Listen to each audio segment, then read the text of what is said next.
Yes, we are here, we are live. This is Bash in Berlin. Yes, WWE's latest international presentation, their latest international premium live event. It feels like now, if it isn't the Royal Rumble, if it isn't WrestleMania, if it isn't SummerSlam, if it isn't Survivor Series, then it's going to be not in the United States. It's going to be around the world, whether it be here in the UK, whether it be in Saudi Arabia, whether it be in Berlin, whether it be all over the place. So this is the latest international presentation. It's a fun way of doing it, isn't it, for WWE? Because, you know, with them, you know, they save most of their big moments nowadays for the bigger shows. So how do you kind of sell out and do record business and great business on these sort of B shows?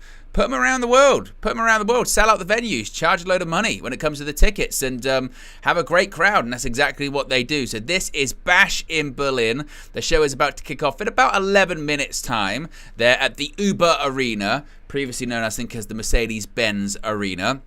And as is the case with Triple H, you know his style when it comes to booking these PLEs. What does he like to do? It's a 5-match card. It's a 5-match card. He used to do this all the time for NXT. It's quite funny, actually, because there's so much discourse surrounding this at the moment, isn't there, of whether or not this is good. People, if they like the 5-match PLEs, if they don't like the 5-match PLEs.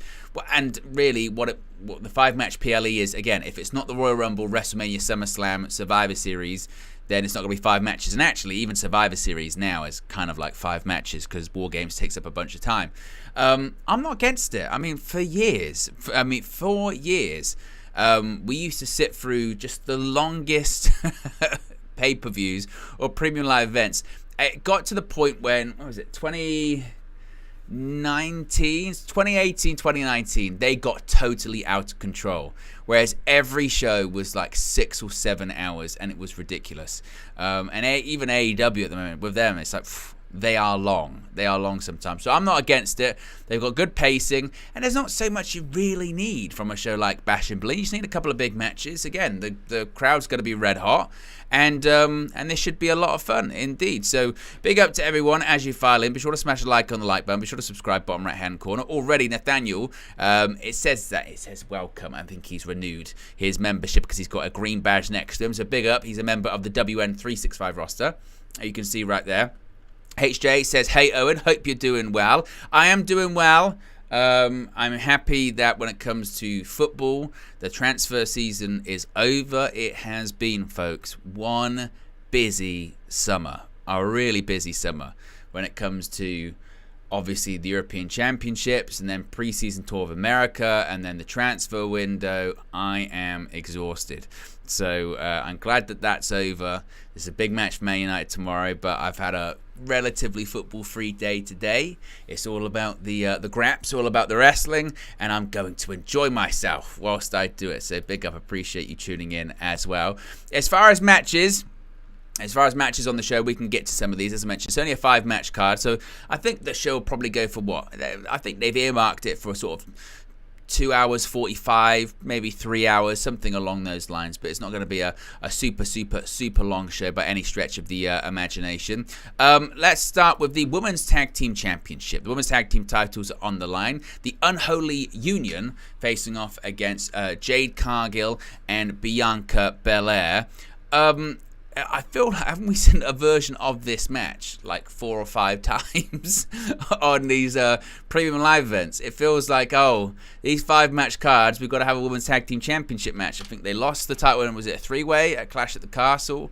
I think we've seen, again, versions of this match on SmackDown, on Raw, I feel like. But I would suspect that Bianca Belair and Jade Cargill win the titles back. I think is going to be the case, and I think that's what's going to happen. I mean, the Jade Cargill situation in WWE is absolutely fascinating because, of course, signed nearly a year ago. I think at this point, signed nearly a year ago, and still, doing tags. Could you say underwhelming? Probably. There's an argument to be said she was probably booked better in AEW, and actually, ironically enough, you could say she was probably protected better in AEW as well. I think the more I see the more I see Jade Cargill wrestle in WWE, the more I sort of look and go, man, seems really, really green. And she always, seemed quite green in AEW when she wrestled there, but for whatever reason, she feels far more exposed than she did in AEW. But I think that the Unholy Union, they lose their championships tonight, and I think Jade Cargill and Bianca Belair are going to be the new champions. We also have a mixed tag team match. The Terror Twins, we're facing off against their arch rivals, Dominik Mysterio and Liv Morgan. I think the babyfaces win this one would think. It depends how much revenge they want to get, isn't it, I suppose. I think the babyfaces win. I think Damian Priest pins Dominik Mysterio. We're building up to another Rhea Ripley, Liv Morgan match in the future, but I think that is going to get Damian Priest is going to pin Dirty Dom in this one. So that's the prediction for that one. We've also got... what do we go to next, actually? We've done that. Let's go to the strap match. We'll leave the world titles last. We'll go to the strap match, which is CM Punk versus Drew McIntyre in a strap match. Now, we have heard the rumors and reports that Bad Blood in October is going to feature a Hell in a Cell match, as the first ever Hell in a Cell match took place at a Bad Blood event all the way back in 1997 in your house, Bad Blood. And the rumor is that it's going to be CM Punk versus Drew McIntyre inside Hell in a Cell. Logically, you would go into Hell in a Cell with the rivalry tied up at one apiece. You had Drew McIntyre win at SummerSlam, so you would think CM Punk wins this strap match, and then somehow we get towards a Hell in a Cell match. So I'm going to go with CM Punk to win this one in Bash in Berlin. And then we go to the championship matches. Now, I don't know what's going to main event. I would hope that it would be Gunther main eventing, but I don't think it is going to actually be the case. Gunther defending the World Heavyweight Championship, of course, that he won at SummerSlam against Randy Orton, who's aiming to become a 15-time world champion. There is absolutely no way Gunther loses. I'd shut down the channel. I'm that confident. Never in a million years. The way they've built him up, Randy Orton, I do think Randy Orton will have maybe one or two more title reigns in his career, and I can see them getting to a point where it's like Randy Orton versus John Cena, winner becomes 17-time world champion or something like that. What a final retirement match that would be for Cena. But it's not going to be tonight. It's not going to be tonight for Randy Orton. Gunther is never, ever, ever in a million years going to lose the world championship tonight in his first defense. How loose they are by saying it's his home country is kind of wild. It's his home country, his hometown entrance, even though that they're in a different country from his home country, let alone his hometown. He's from Austria. They're in Germany.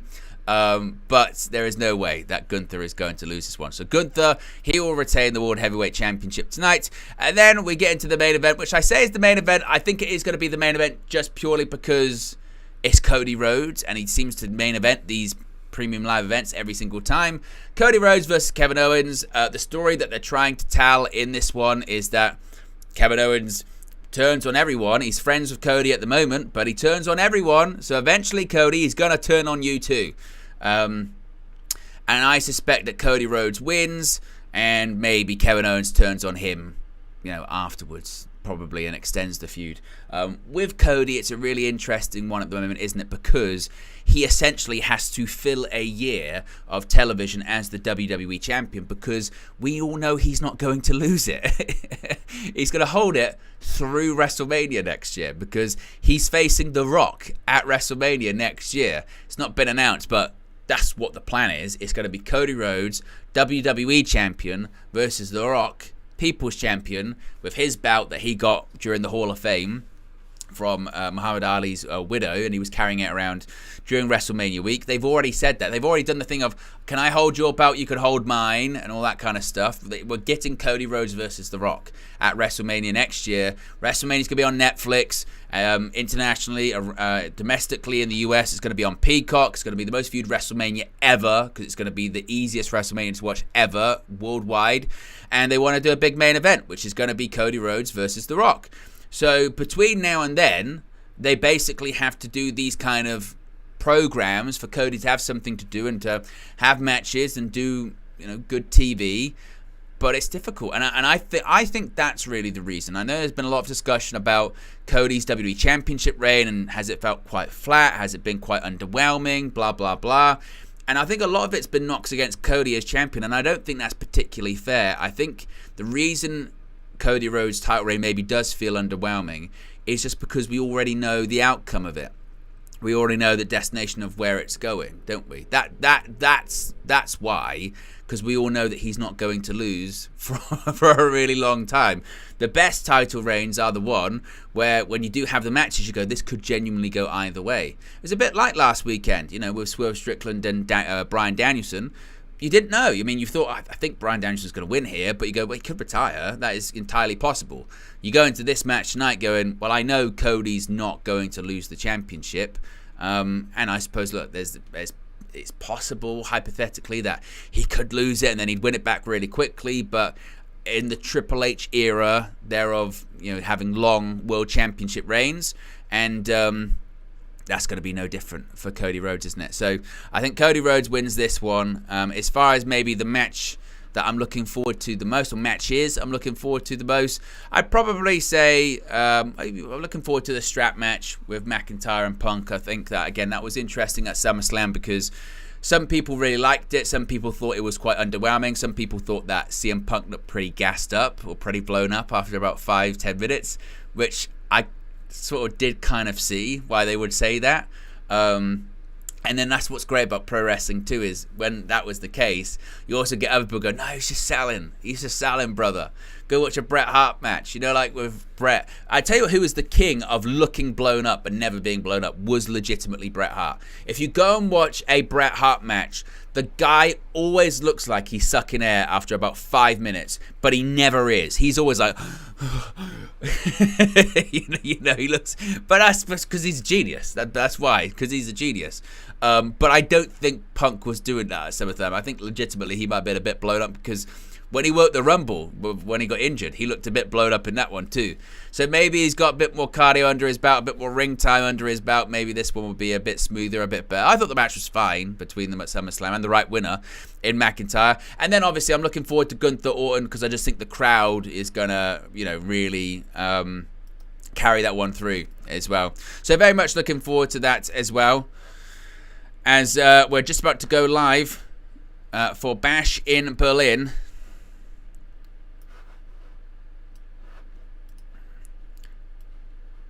They are in Berlin, the largest city in Deutschland.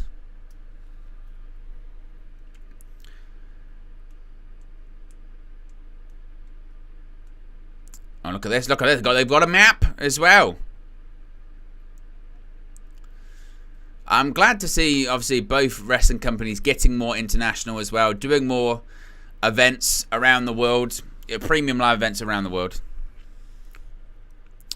Nathaniel says, I've been away from wrestling these last few weeks, but I'm back in time for a PLE. I have no idea what the storylines are.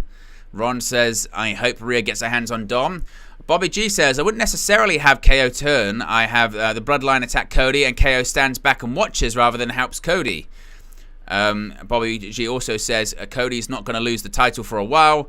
Gunther's not going to lose the title for a while, and probably Breaker won't lose his either. Yeah, they're going to do long title reigns. That's what's going to happen. There's the Viper. The Apex Predator. There is CM Punk as well. In his Black Horse hat.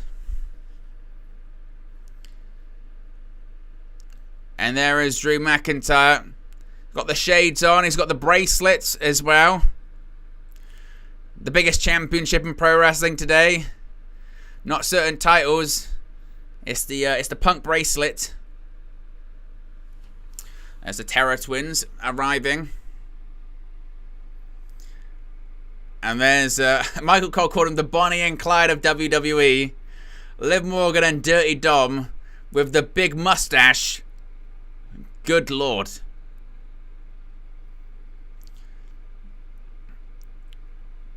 There is the crowd, red hot in Berlin.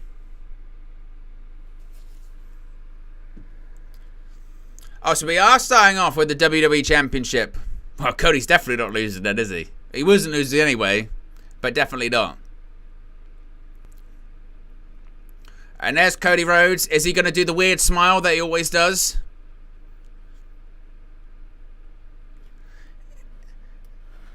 He always does when Cody Rhodes appears backstage, and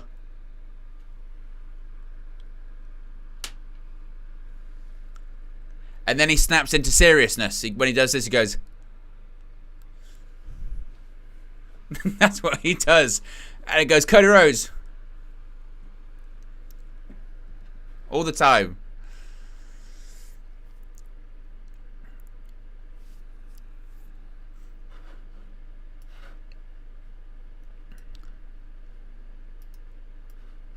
As we're just getting this, the making of Bash in Berlin. And this is also the difference. What's always funny about these, premium live events for WWE is you do forget, like, there is a shit ton of video packages. Like, I mean, they're strap in for about an hour and a half's wrestling over a space of 3 hours. There might be a few video packages involved here this evening, folks. Which I'm not against. I'm not against the video packages, but sometimes it's kind of wild.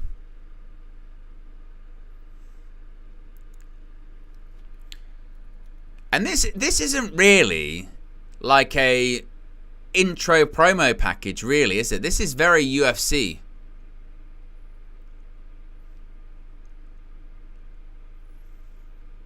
It's got that, when... Yeah, this is very UFC presentation, isn't it?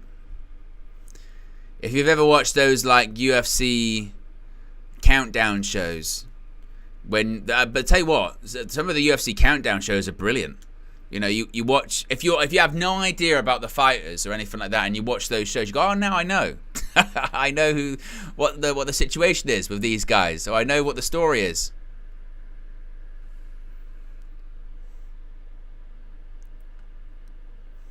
In the Uber Arena.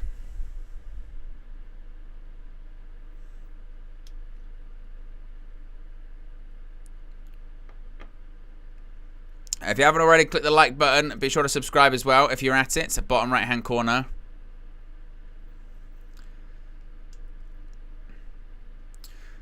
Because you've got to remember as well, with the Terror Twins one, we are still going to get eventually Rhea versus Liv properly. And Damian Priest versus Finn Balor properly. We still haven't got that just yet.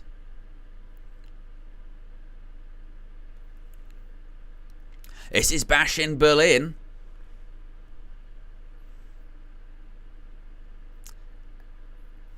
And now,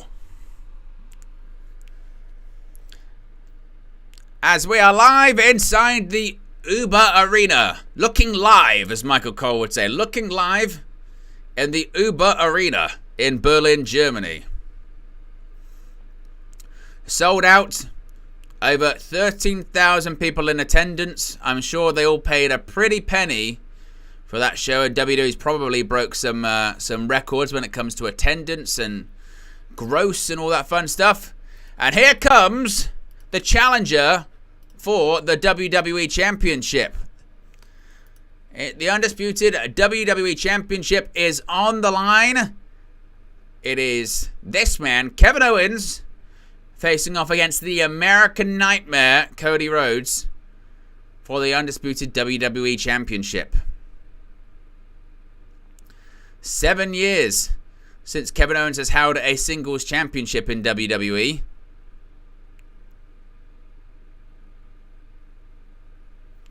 Of course, he last held the Universal Championship back in 2017.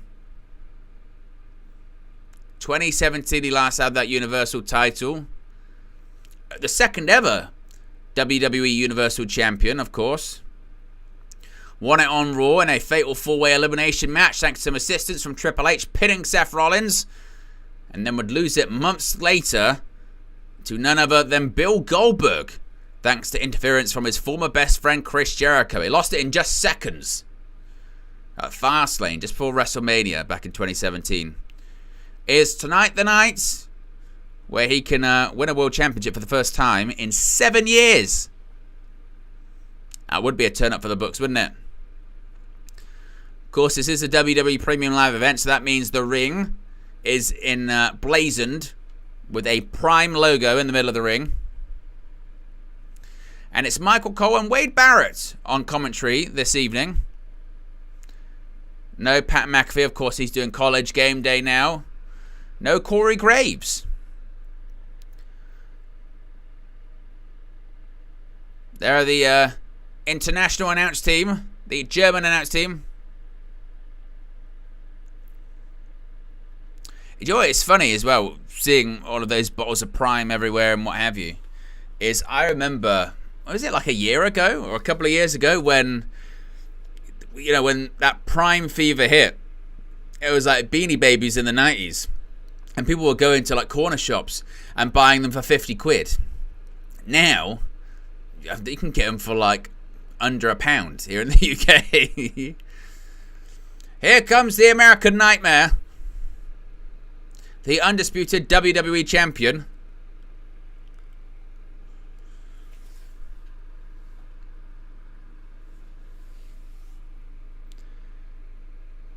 Are we going to get pyro? We get the sound of it. We get the sound of pyro.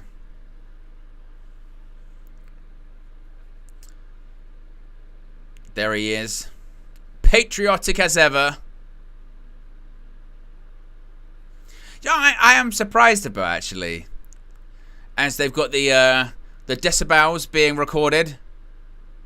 Oh, we do have pyro. We do have some. It wouldn't be a Cody Rhodes entrance without it. Oh, there's some more.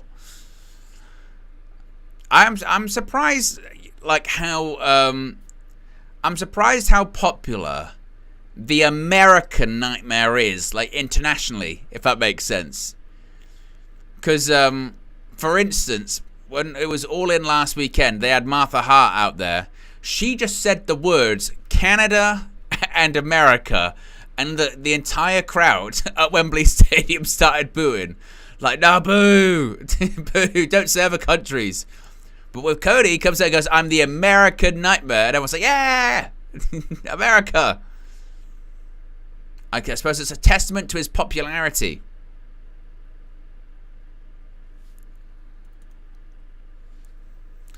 I'm going to get another big whoa.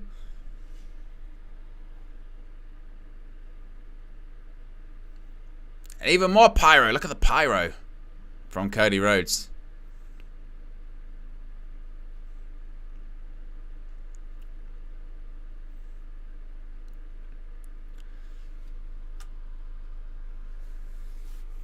Of course, again, they have been teasing out there that Kevin Owens could turn on Cody Rhodes. I think Kevin Owens, didn't he also allude to a knee injury or something like that?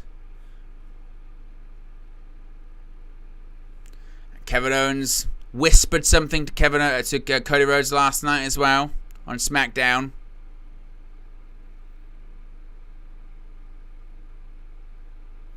Samantha Irvin with the ring introductions as per usual.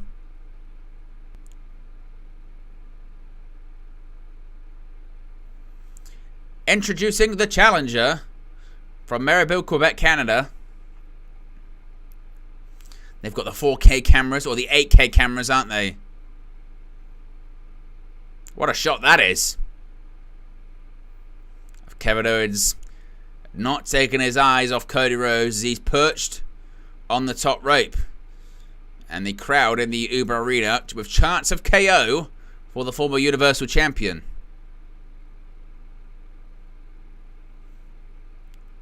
From Atlanta, Georgia.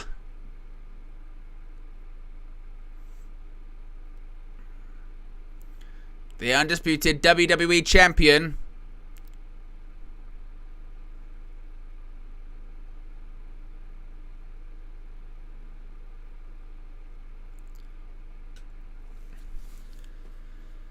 With a fist bump to the ring announcer as well.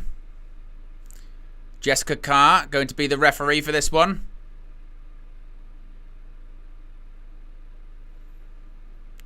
shows the championship, the undisputed WWE title. As the crowd start their songs, Rhodes kissing the championship, but is he kissing it goodbye? He's not. He's going to win. I would be stunned. I'd be stunned, I'd be floored.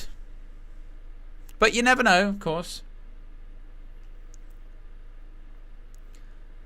As we wait for the bell to ring and this one to be underway in Berlin. Bash in Berlin. Kevin Owens still perched on the top rope. Bell rings. We are underway.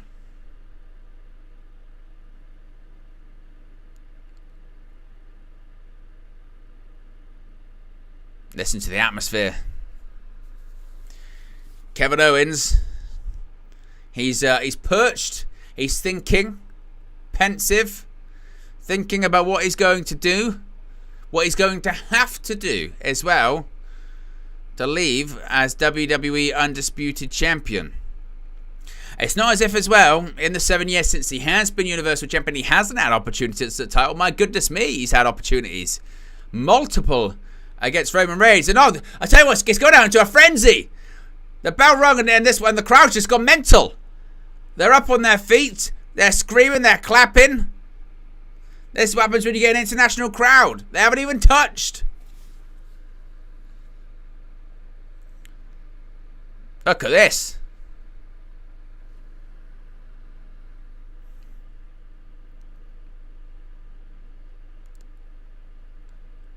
Listen to that atmosphere. Handshake. In your face is the chant. Collar and elbow tie-up. We are underway with Cody Rhodes working on the left arm of Kevin Owens. Crowd once again chanting for Kevin Owens. What's that? There's a smattering of Cody Rhodes chants. Largely Kevin Owens, but a few Cody Rhodes.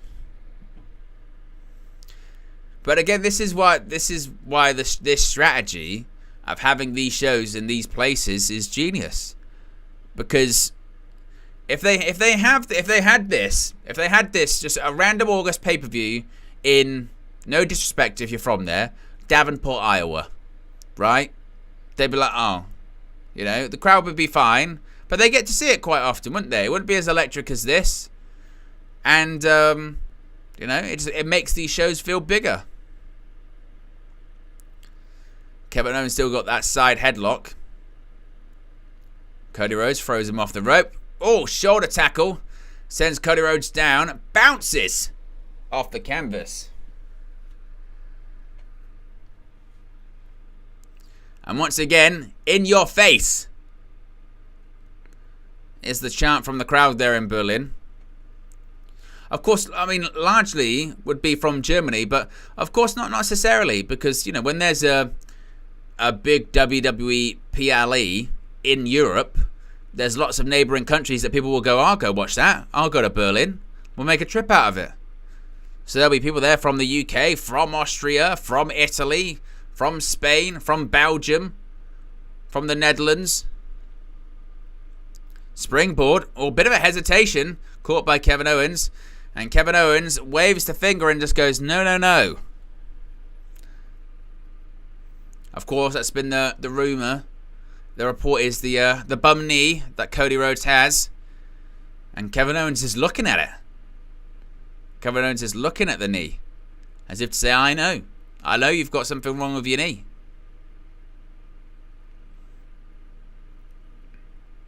As we await once again. Oh, duck under by Cody Rhodes. Who's now got a standing waist lock by Rhodes. Standing switch. Cody Rhodes looking to try and once again get leverage. Possibly another standing switch, or is he going to go for an elbow? Oh, just a straight elbow. Right to the side of the head. Springboard floats over. Senton. Oh, hits it. And suddenly, just like that, Kevin Owens is in control. And a shot to the gut by KO. Once again, the crowd firmly behind Kevin Owens. I mean, they're behind both. But a blow right to the back of the neck by Kevin Owens. But dueling chants, but you would say Kevin Owens is definitely the favourite. Back suplex. Cody Rhodes floats over, lands on his feet. I was going to go for crossroads. Oh, beautiful reversal by Kevin Owens. Going to go for a stunner. Reversed. Ooh. Where's Gary Neville where you need him? Ooh. Getting a little bit heated. And once again, the crowd saying, in your face. I said, what? In your face. What? In your face. What? In your face. What? Maybe eventually they can settle it in War Games. That's later this year. That's November. Kevin Owens goes for the middle rope to the outside. Cody's going to go for a dive. Suicide dive. Oh, Kevin Owens catches him. Ooh, sends him back first into the ring apron. And a cannonball lands right on Cody Rhodes' shoulder. And suddenly, once again, Kevin Owens has Cody Rhodes scouted.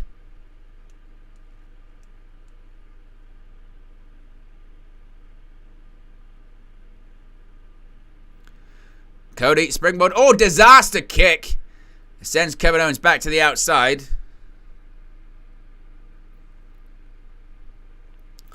Cody's going to go for the suicide dive again, I think. Goes suicide dive this time. Sends Kevin Owens into the barricade. And Kevin Owens, I think, hit his head onto the barricade. And Cody Rhodes is standing on the barricade. And the crowd in Berlin are eating it up. Here's a look. Oof. Kevin Owens bounced off that barricade.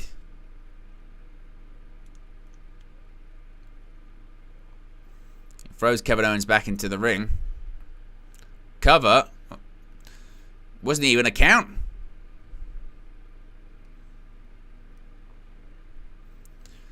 Both men have had somewhat similar careers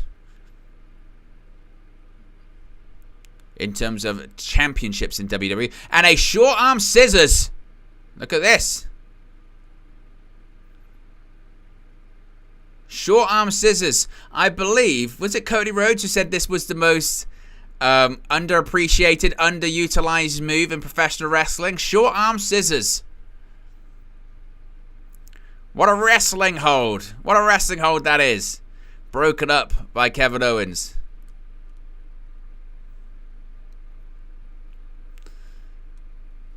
Kevin Owens was looking at that short arm scissors and he was saying, I'm serious. I'm not going to sit back and take this fucking shit. Yeah, that's what he said. Oof. Knee to the gut. Covered by Rhodes. Ein, zwei. Ooh.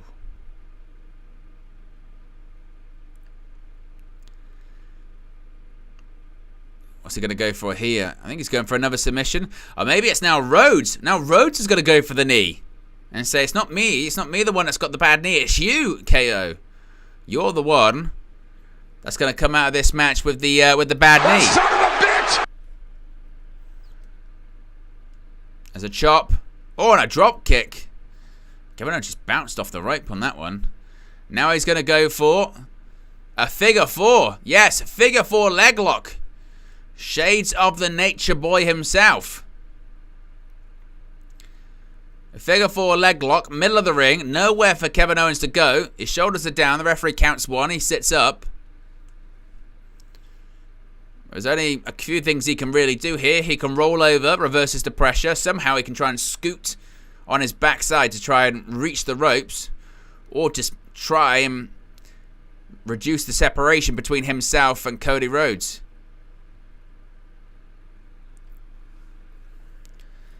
He's trying, but I'm not sure he's going to get there. Oh. And he just managed to kind of peel Cody Rhodes' leg off him.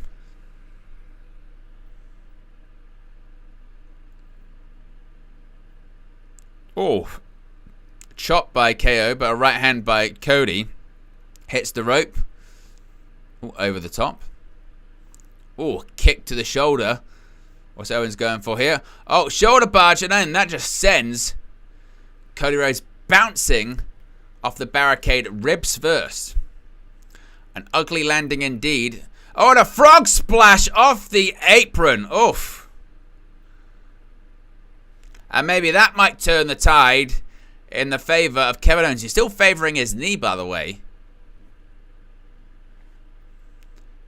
And he rolls Cody Rhodes back into the ring. Cover. Only Owens.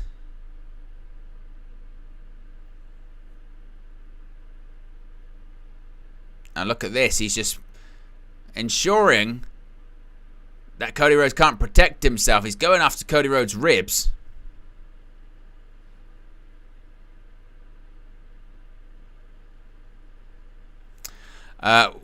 Someone says in the chat here, it's Pelt says, which match are you most excited for? The strap match between McIntyre and CM Punk, and probably Gunther versus Randy Orton. I mean, it's only 5 matches. Again, these are very short cards. Irish whip. Rhodes. Oh, and a right hand to the gut.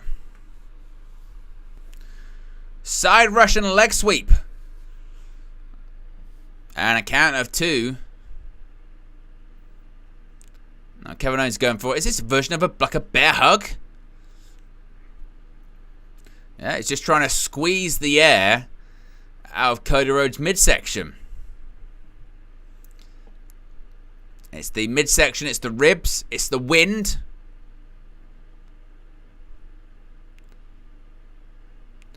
Now Cody Rhodes getting back to his feet. Couple of elbows to the gut. Oof. And once again, claps the ears of Kevin Owens to get some separation. Oh, I think both might have just bashed heads. Oh, and a double clothesline. Both men down, center of the ring. Referee will soon begin her count.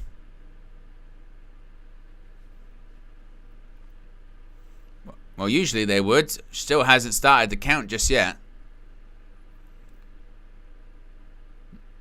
Not sure why. Usually you would get the 1, 2, 3, 4, but not doing that here for some reason. Oh, atomic drop. Hits the ropes. Now Cody Rhodes is going to start his comeback a little bit here. Oh, floats over. Very nice. Got to go for a scoops out power slam. Now Cody just trying to sort of shake the cobwebs.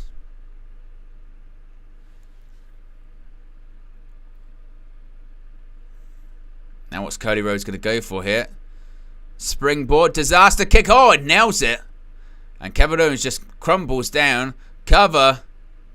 And Kevin Owens kicks out at 2. Wade Barrett. Cody's having breathing problems here.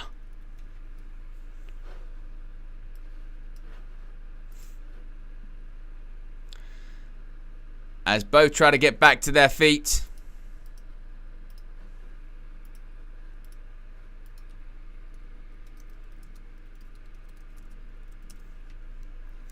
As the crowd claps, another disaster kick caught. Oh, and a German suplex. A brilliant release German suplex as well. Oh, a super kick by Kevin Owens too. And Cody cutter. Cover. 2. Oh, and Kevin Owens kicks out 2.5. I think the match kind of needed that, to be honest. It's been a bit of a, I say flat, because the crowd's... This is what's really interesting with these kind of matches, because like it's almost like the crowd does carry it in the sense, because if this if you took out this crowd and just put like a normal crowd, you'd go, well, this match is fine, but nothing to write home about. You know what I mean? But with the fact that it's got such a great crowd, such a great atmosphere, you know, obviously really helps. Forearm by Cody Rhodes. Oh, there's a chop by Kevin Owens. A forearm. And a forearm back by KO. Oof. And there we go, just trading forearms between Kevin Owens and Cody Rhodes. Oh, goes under. Look at this. Oh, beautiful. Oh, my goodness. Knee right to the back of the neck. 2. And Cody Rhodes kicks out. Kevin Owens showing signs of frustration.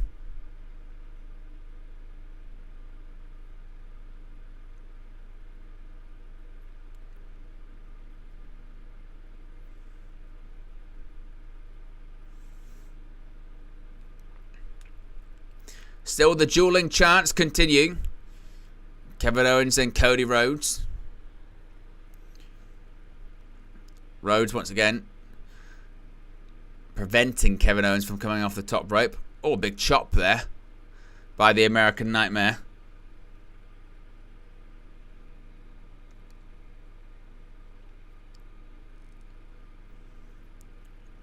Gotta go for a Frankensteiner perhaps. Okay, he's up on his shoulders. What's he thinking? Oh, a Green Bay plunge from the second rope.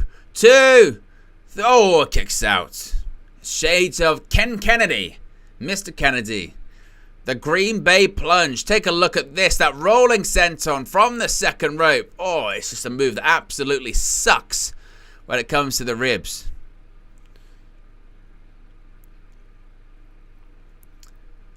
Mr. Kennedy had a million finishing moves. He had the Green Bay plunge, the Kenton bomb, mic check.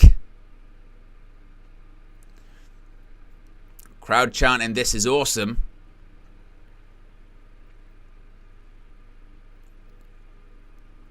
Looks like Owens is maybe going to go for a pop-up powerbomb. Cody Rhodes holds on. Got to go for disaster kick. Oh, counters. Oh, nearly got stunned. Oh, reverse. Crossroads. That's going to be it. 1, 2. Oh, and it kicks out of the finish. See, I would have preferred for that to be the finish. You know what I mean? Goes for a springboard. Thinks he's going to stun her. Turns it into Crossroads. 1, 2, 3. There you go. That's a good finish. Chris went for the stunner. Pulls it down. Hits the Crossroads.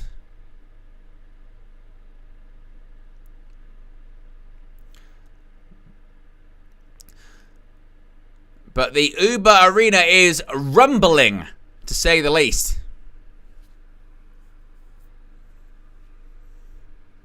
And that's what Cody Rhodes thinking. He's putting Kevin Owens on the top rope.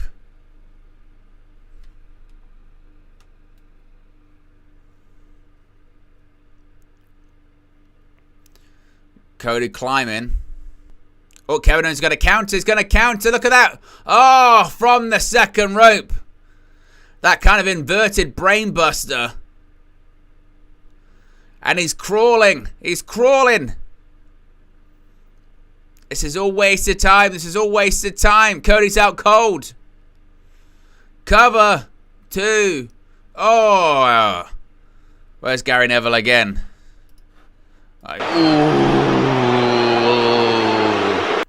Look at that. Oof. What a horrible landing as well. Kevin Owens pulling out all of the tricks in the book.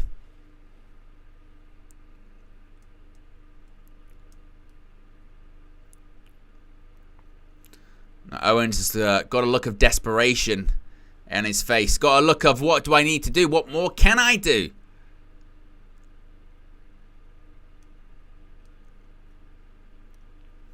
What's Owens thinking now? Stalking Cody Rhodes. Oof, and another big forearm. A big forearm returned by Cody Rhodes. And that's just a punch to the gut by Cody. That's a headbutt by Kevin Owens. A headbutt by Cody Rhodes. You've got to be careful with these. Oh, it's just a slap. And a slap back.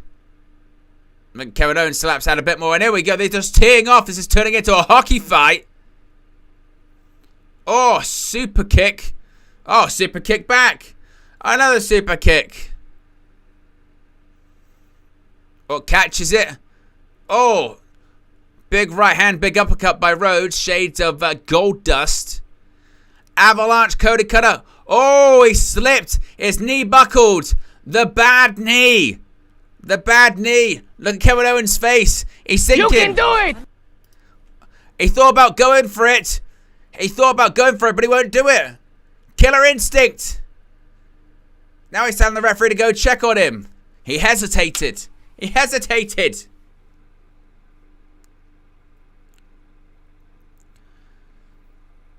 Cody went for the avalanche Cody cutter. Kevin could have gone for the knee, but went no. And Rhodes just shoved him away. Oh, and he says, I'm okay.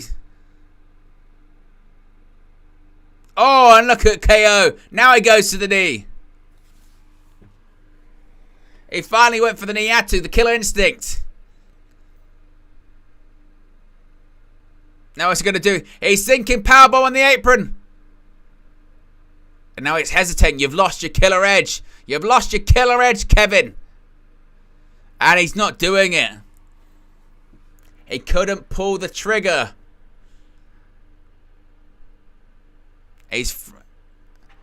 Wade Barrett says, where's the killer inside? Kevin Owens told him to shut up. Oh, small package. Oh, kicks out.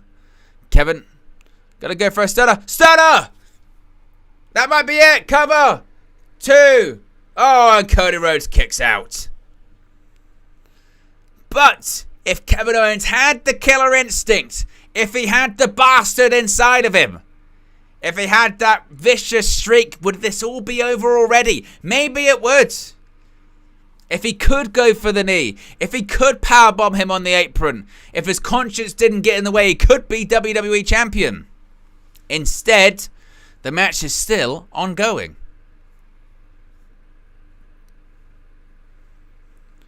Owens is shaking his head.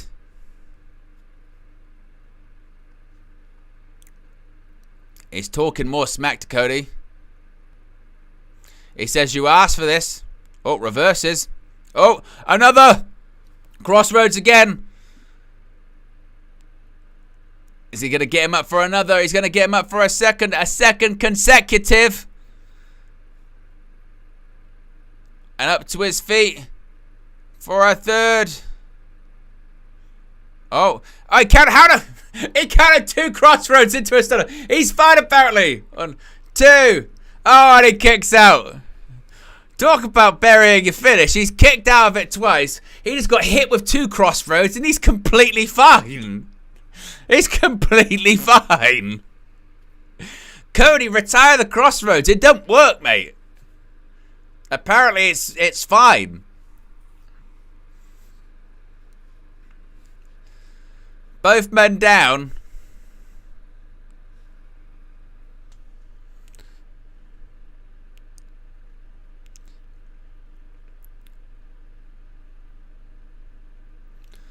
Now what's Kevin Owens thinking? He's going to get back to his feet.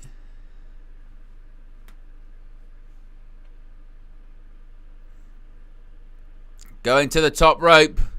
What's he thinking? Swanton. Oh, knees. Knees to the back by Cody Rhodes.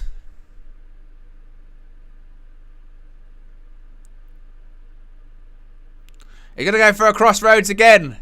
What would make number 4? 4th crossroads.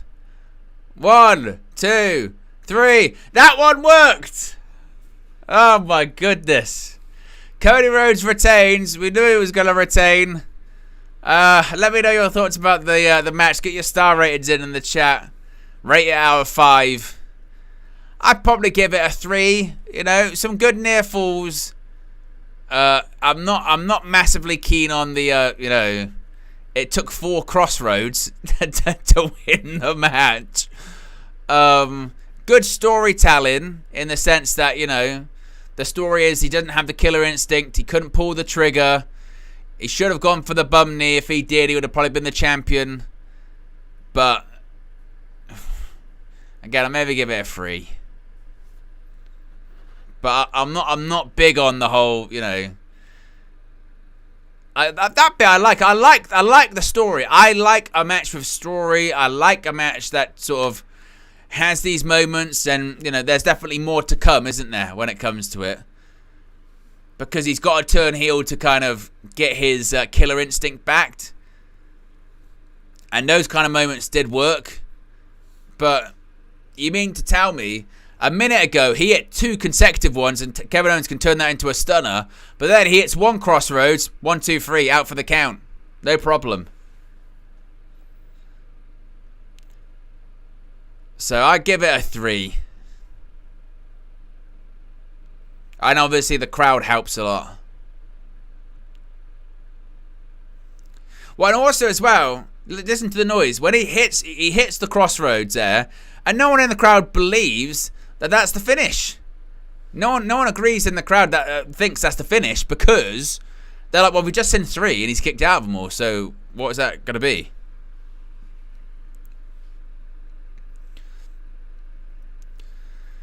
Kevin Owens is back on his feet. He looks pretty pissed off.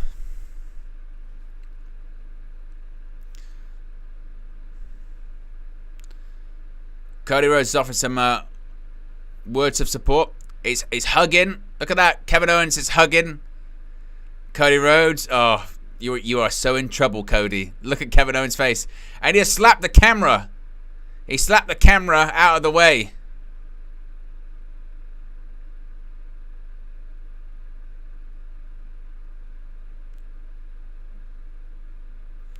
And Kevin Owens raises the arm of Cody Rhodes.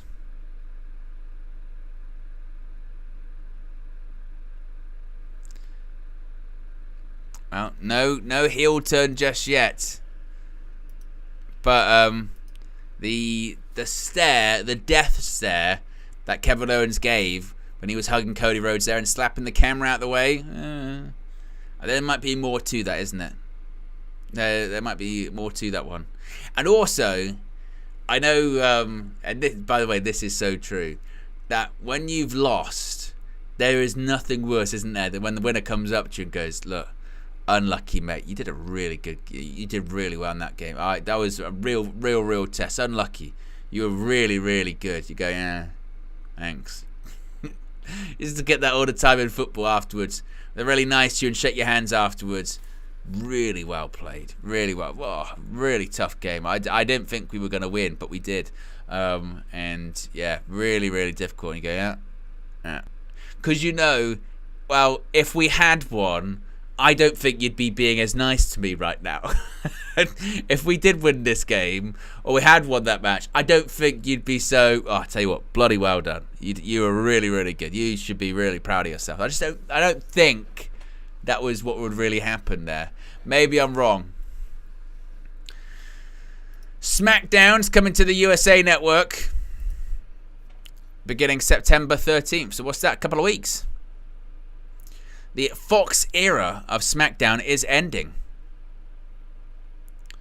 And it'll be interesting to see, definitely, it'll be interesting to see what the numbers are like for that.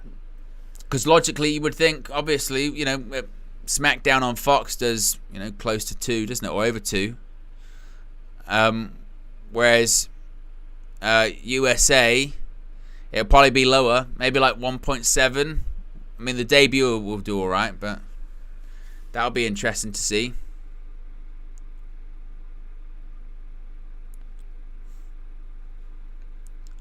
But we've had our first match of the evening. Cody Rhodes retaining the Undisputed WWE Championship.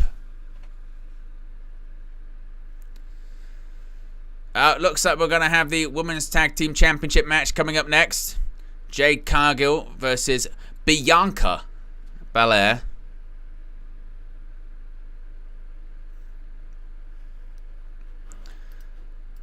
We can get that up. That match coming up next. Of course, they were former Women's Tag Team Champions. The Unholy Union won the titles in their home country of Scotland at Clash at the Castle. It was just days after Alba Fyre actually lost her mother as well. Very tragically. Of course, the champions weren't involved in the decision, I don't think. If you haven't already, click the like button. Be sure to subscribe as well. Bottom right hand corner.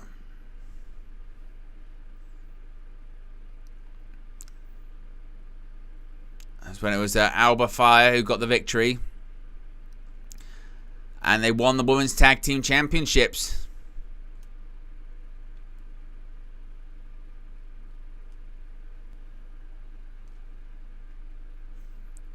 Fyre and Dawn, the Unholy Union.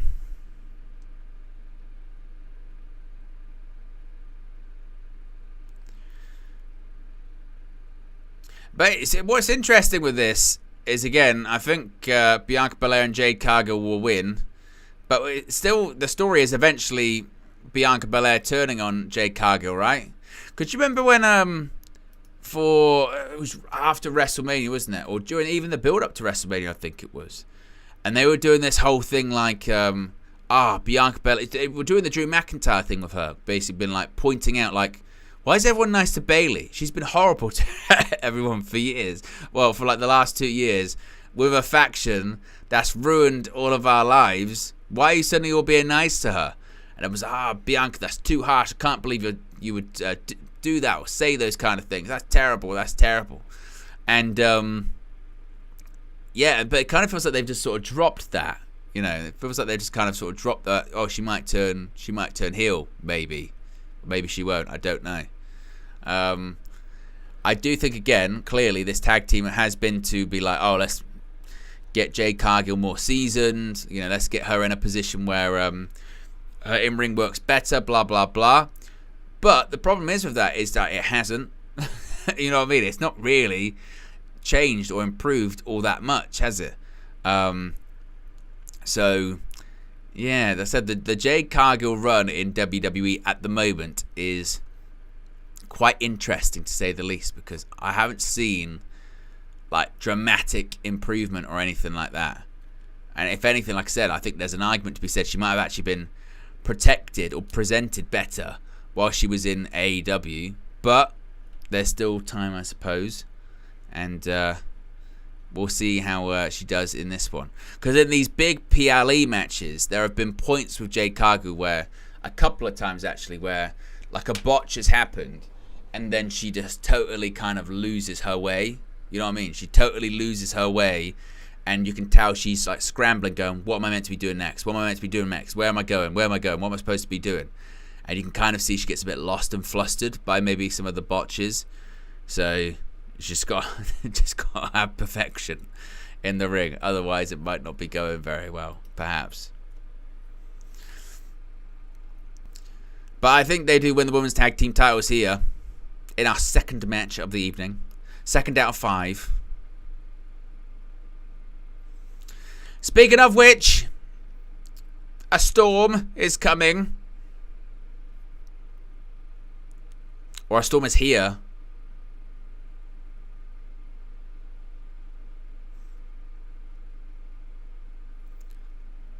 As we get the Jade Cargill entrance.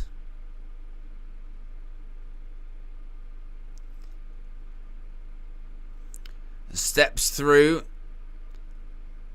and there is the smoke, the storm, as it were.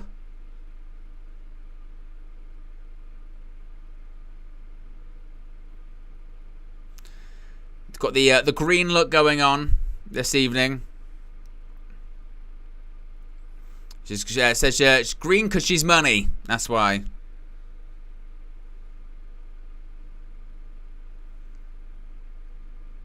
The storm has arrived in Berlin.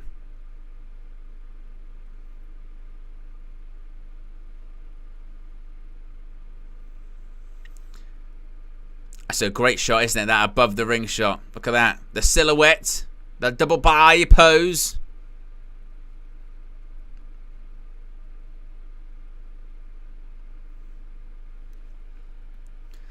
As we await her tag team partner. Former Women's Tag Team Championship partner as well, with Bianca Belair. But I suppose maybe we didn't get a Kevin Owens heel turn because we're going to get one in this match, maybe. We're either getting a heel turn or we're getting a title change.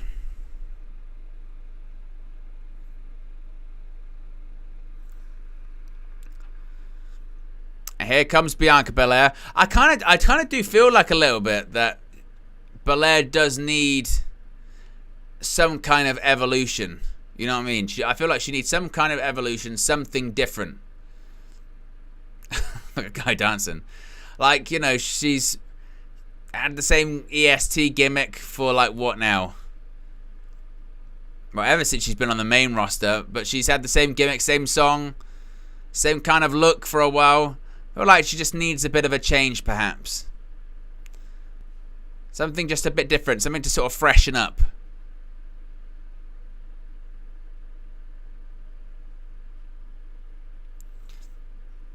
As we next await the Women's Tag Team Champions. The official hydration drink of WWE.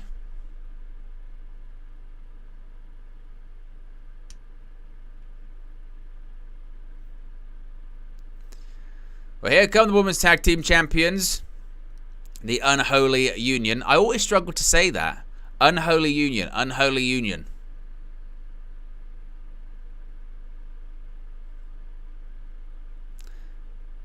Getting, it must be stressed. Next to no reaction. The Uber Arena is rather quiet.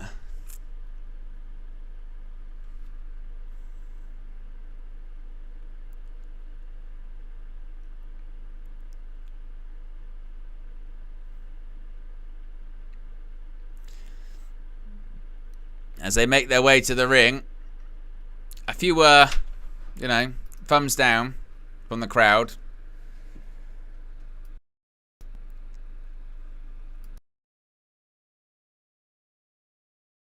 I could feel a sneeze coming. You know when you feel it? There's nothing worse than feeling a sneeze coming. But I'm professional. So they've been the champions for over 70 days.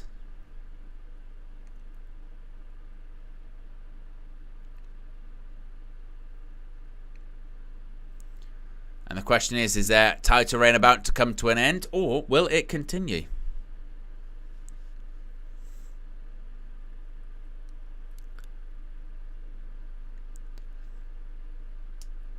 The Unholy Union. Titles on the line, lifted by the referee, formerly known as Rudy Charles in TNA Wrestling.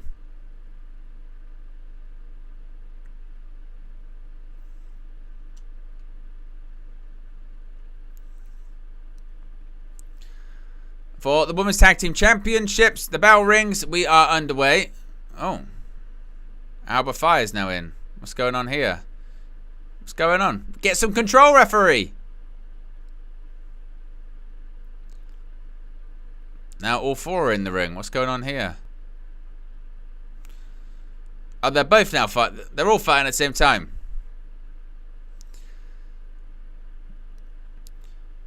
And it's Bianca Belair of Alba Fyre.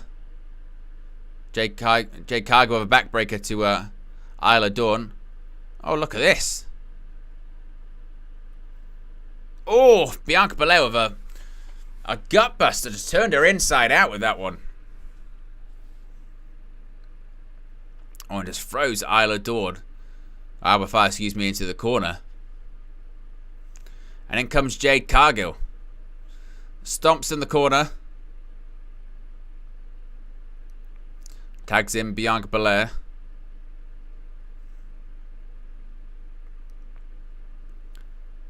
Oof, and a knee to the gut by Alba Fyre. Crowd chants EST. Went for a super kick, blocked. Nice little drop down. And look at this. Vertical suplex. She's jogging on the spot. Look at the athleticism from Bianca Belair. And a kip up. Oof. Shoulder tackle in the corner. She's an unbelievable athlete, Bianca Belair. Again, talk about just a complete freak athlete. And she's doing the punches in the corner. Oh, now Alba Fyre, she's grabbing the braid. Moonsault. Lands on her feet. Now a tug of war over her hair. Oh, big right hand to Isla Dawn. And Alba Fyre just throws Bianca Belair into the ring post to the outside of the ring. And now Isla Dawn. Oh my goodness! Alba Fyre's with a suicide dive. Was under the second rope to send Jade Cargill into the barricade. My word. Oof.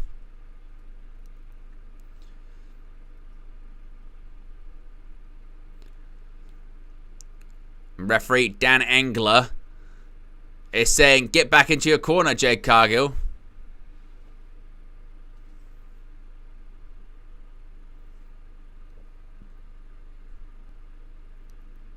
Now Isla Dawn throws Bianca Belair back into the ring. Cover. And a kick out by Bianca Belair. Tag in comes Isla Dawn. Alba Fyre, excuse me. I always get the names mixed up. Isla Dawn. Oh, she went for a tarantula, looked like, and it was a kick to the head by Alba Fyre. And Belair kicks out.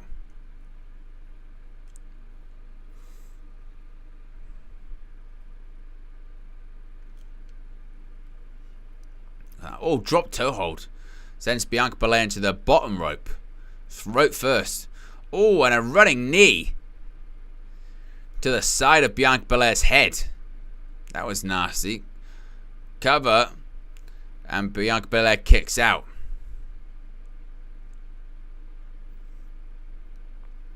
That side headlock by Isla Dawn. As the crowd firmly behind both Belair and Cargill. These shots to the back. Isla Dawn throws Bianca Belair into the ropes. And a shot to the gut.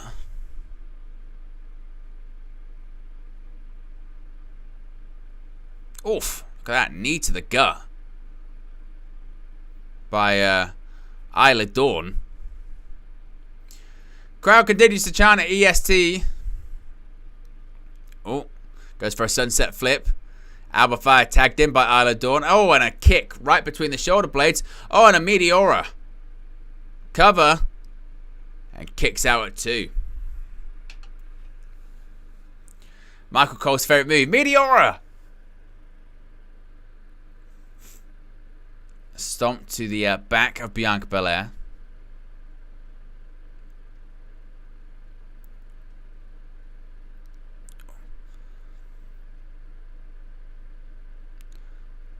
Alba Fyre's got a bit of a front face lock.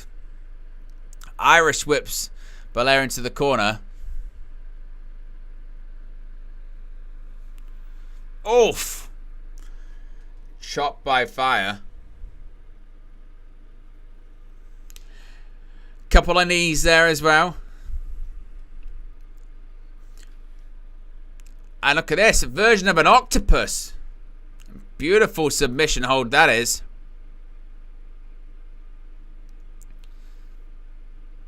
And now, look, Alba Fyre, she's got the braid once again. Preventing Bianca Belair from getting to the corner.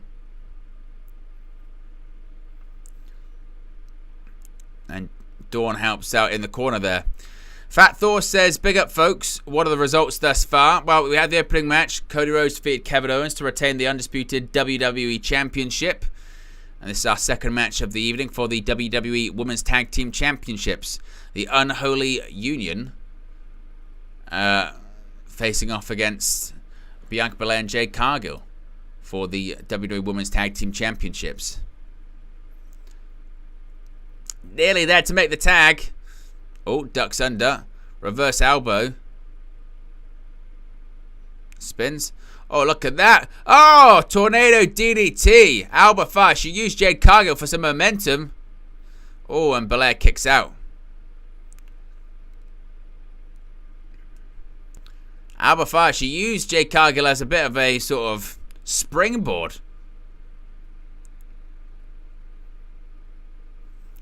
was very impressive. Great timing.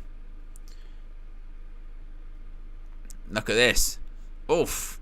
Great momentum and completely dumped her on her head.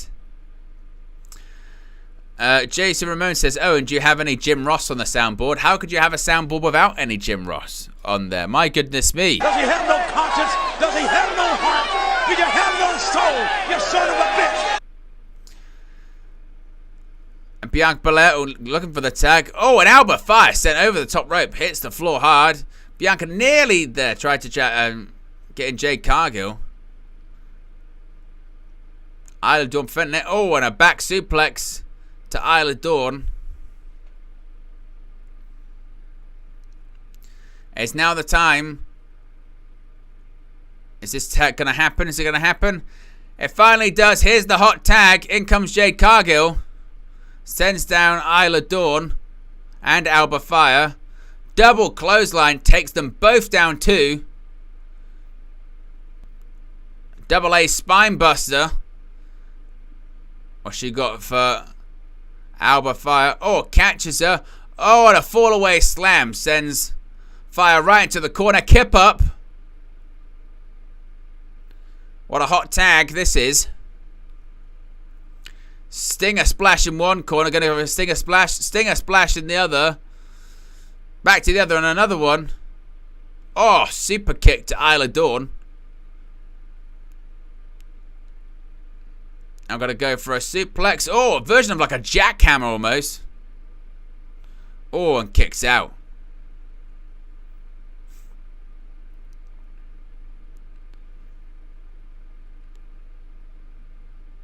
Isla Dawn slapping her knee. It did feel like there was like a knee or something that went out during that. And it looks to be Isla Dawn is kind of favoring her knee. Alba Fyre, she's back in. She's in the blind tag.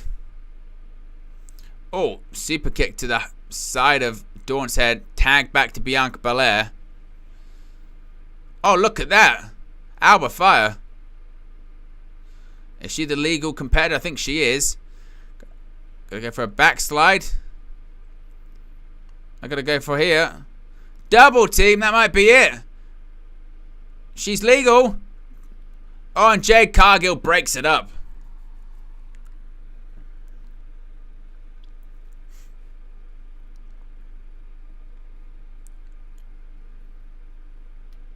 You can see Dawn is limping a little. Oof, pump kick. Sends Isla Dawn to the floor. Alba Fyre, kick to the gut of Bianca Belair. Super kick to Jade Cargill.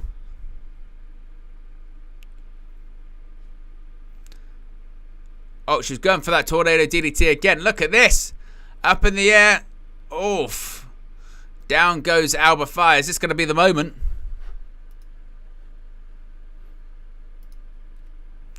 Oof. That might be it. Oh, it kicks out. And lucky she did, because Isla Dawn wasn't making it. My goodness. And over a choke slam. Goes through. Oh, kick.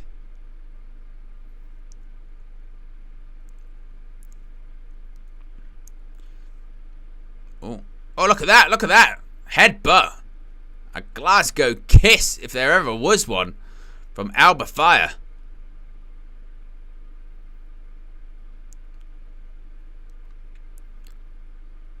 Backstabber. Fyre to the top. Oh, my goodness. Jade Cargill, I think pulled Belair out of the way. Alba Fyre did that swanton. She landed on the knees of Isla Dawn. Her knee's already in bad shape as well, by the way. So I'm not sure if, and again, I don't know how legitimate that is. Oh, look at that. Oh, my word. Roll up. Oh, kicks out. Hits the ropes. Oh, a version of a spine buster by Belair on Isla Dawn.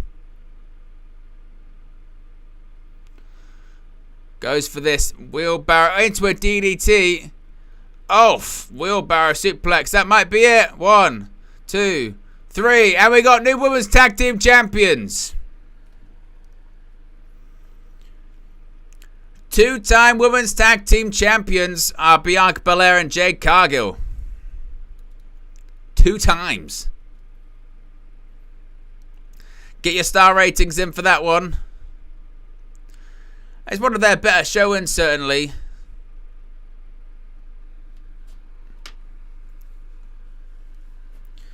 It's certainly one of their better showings. It kind of was what it was. I'd probably give it 2.5, maybe. Perhaps. But Belair and Cargill, once again, women's tag team champions. 2 matches, 2 expected outcomes. Expected a Cody retain. Expected these 2 to win the titles back. Kind of felt like, wasn't it, that they gave Fyre and Dawn the titles in because they were in Glasgow. You know what I mean?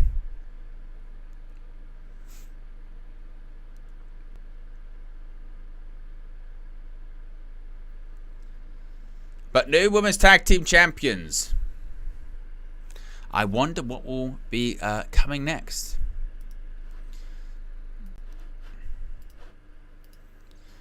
So that's 2 matches down, 3 to go.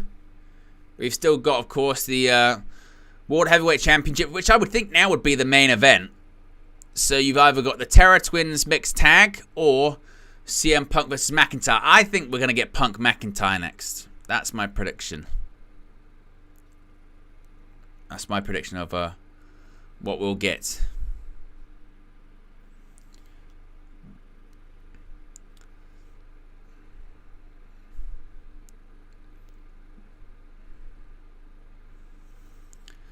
Just seeing some of these NXT stars. Some of these NXT stars are just, again, unbelievable athletes. It's crazy.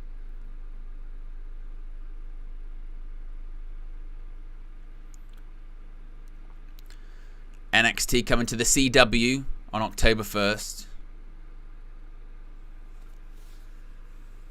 I hope, by the way, when these shows do move to these new networks, that they do get, you know, different logos, different graphics, and all that kind of stuff. I just saw they did a plug for SmackDown coming to USA in 2 weeks, and it was the same logo, and I kind of thought, well, I do hope that we have a bit of a refresh, you know, when it comes to all of that.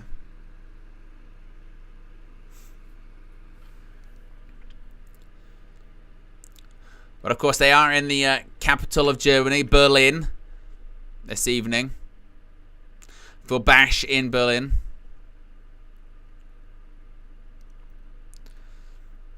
There is the Bash in Berlin store. There you go. At the East Side Mall.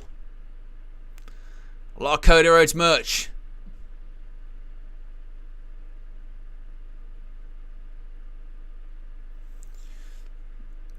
Oh, there is CM Punk. As I mentioned, I do think we are going to get this strap match next.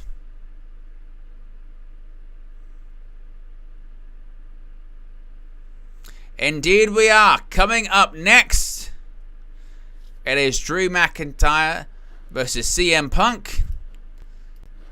It is a strap match.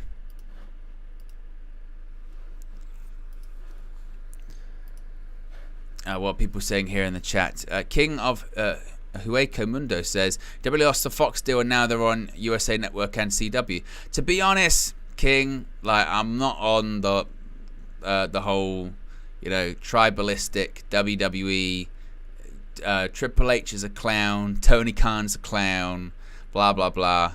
I'm just a wrestling fan. Yeah, there's some stuff I like, there's some stuff I don't like. I don't see the desire to pick teams. I do that in other stuff in football, so, like, you know, it's not really my thing.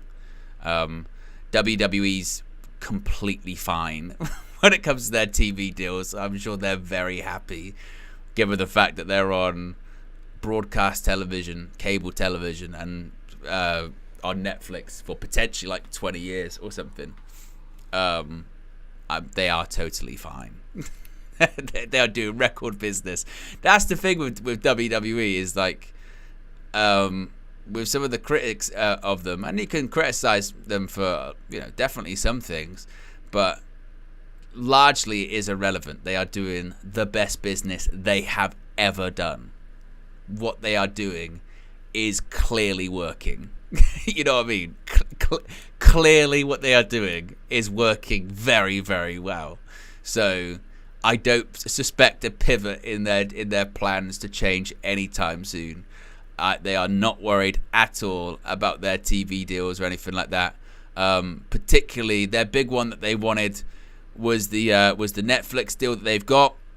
And I think that there's an argument said maybe like the terms of that could have maybe been a bit better, because when you calculate everything, did Netflix maybe pay as much as maybe they could have? I think it's, what is it, like $5 billion or something? It's a ridiculous number. But when it's all in, you consider it, you go, maybe could have actually been a bit more. But on top of that, like their stuff now is going to be viewed, I mean, just exponentially more than it ever would have been. You know what I mean? Next year, as I mentioned, WrestleMania is going to be available internationally on Netflix and domestically via Peacock. It will be the most viewed WrestleMania of all time. And that is also the case for all of their PLEs beginning in January. They are in a very, very, very, very good position when it comes to all of that. They are totally fine. Who doesn't have a Netflix account at this point, right? So, yeah, with that kind of stuff, to be honest, they might get a few less viewers because going from Fox to USA. But again, I don't think they particularly care when it comes to all that, because again, they're getting money. So it's just, again, the wrestling tribalism stuff is just, I really don't get it. Well, I guess I do because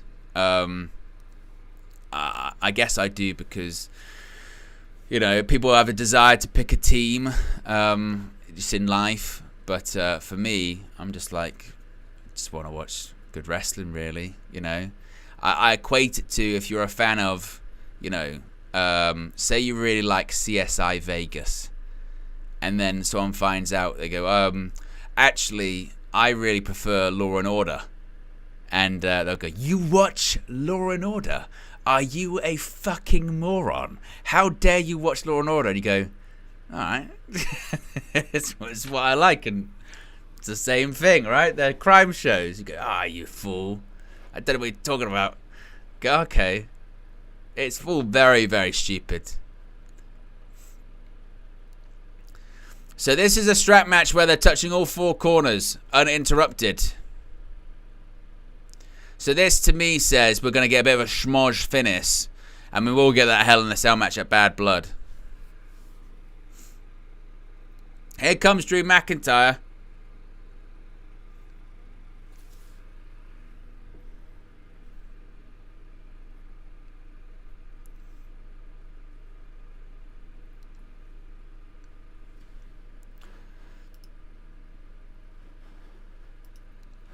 The Scottish Warrior, as it were.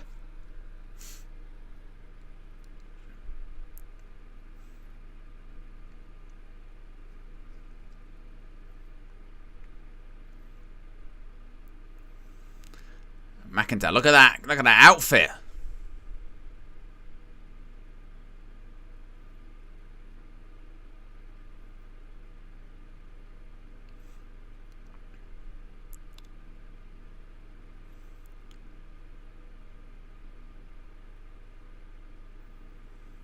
I was going to get the pyro from McIntyre here.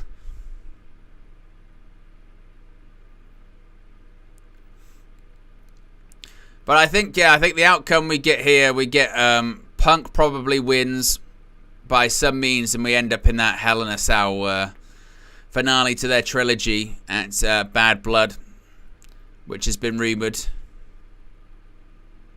A second career strap match for Drew McIntyre. The first one, I believe, was against Karrion Kross at Extreme Rules a few years ago.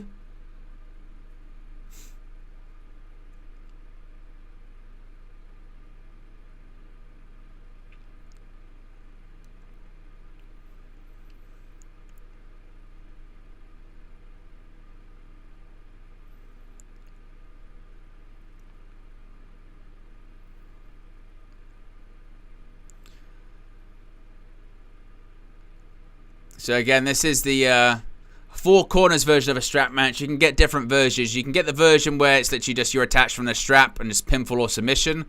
Or you can get this one where it's about touching the corners. This is the more sort of gimmicky version.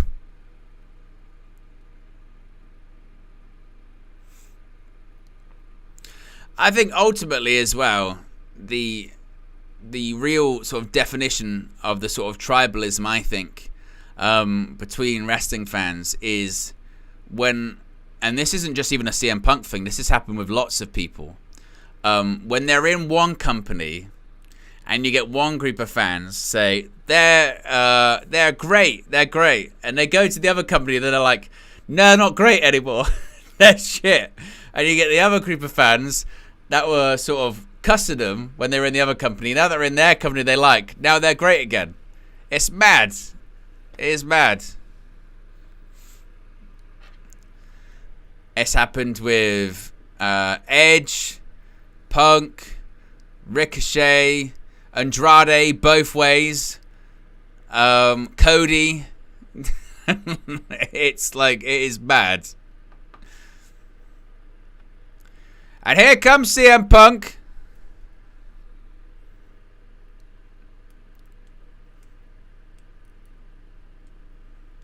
Is he going to be the one carrying the strap, or is it the referee that's got it?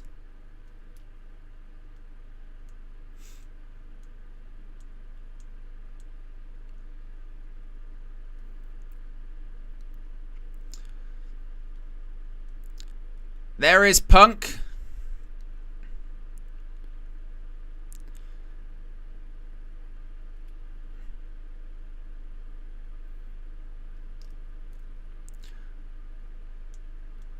Of course, the last time he competed at a European pay-per-view premium live event in any company would have been All In 2023. Of course, he competed at SummerSlam. That was in the US. Cleveland. He competed at the Royal Rumble. That was in the US.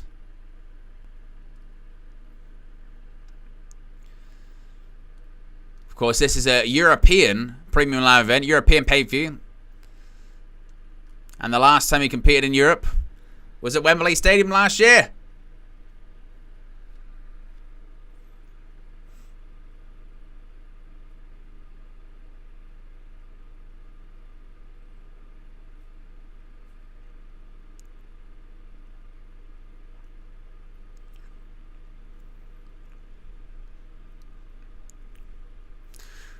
Oh, look at this. McIntyre attacked CM Punk from behind. And look at these. Right hands. He's saying that CM Punk's been ambushing him. He's going to ambush him back. Oh, look at that. Throws Punk over the steps. Oh, he's up on the shoulders. Oh, and just throws him on the announce table. And look at McIntyre's face.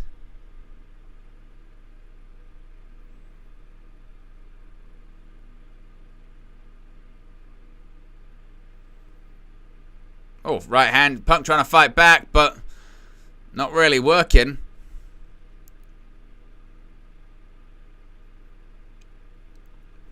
And look at this. In the mount position.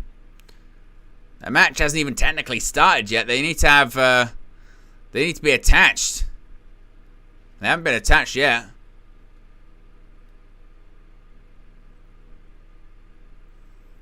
And McIntyre's got the strap in his hand. Oh! He's going to whip him again. The referee's telling McIntyre to go look, and he's saying, I'm now attached.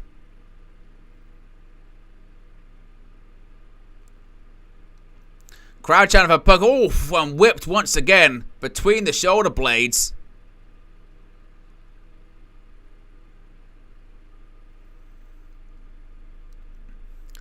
And now they are attached, so I guess the match can begin. It could begin. The bell rings. We are underway. The match is sponsored by Killer's Game, which actually McIntyre does star in alongside Dave Bautista. Oof, using the strap to chop Punk across the chest.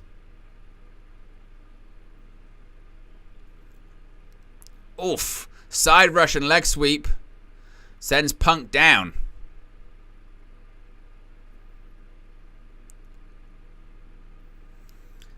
McIntyre snarling, angry.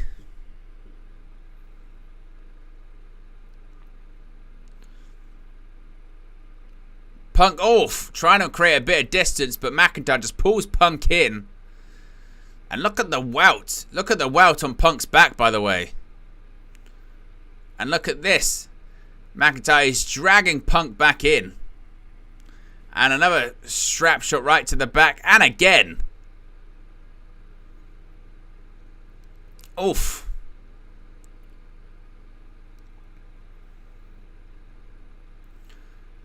Oh, and a chop sends Punk down to the ring.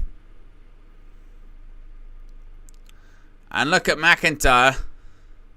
Does it count as a touch?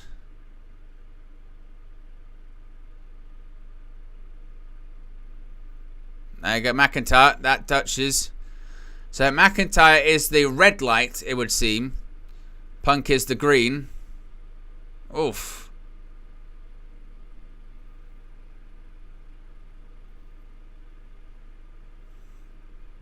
Well, it looks like it sounds like they're shouting "F you, Drew."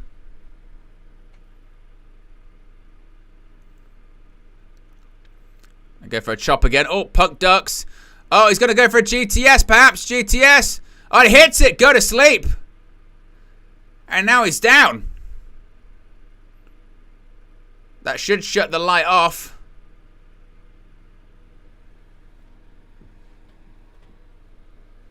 The light should be off. It's off. The light should be off. It's not been turned off. He's thinking about touching the corner. Punk's maybe thinking against it. He says no. He could have hit. And now instead, he wants to just whip Drew McIntyre. Oof, that one hurts.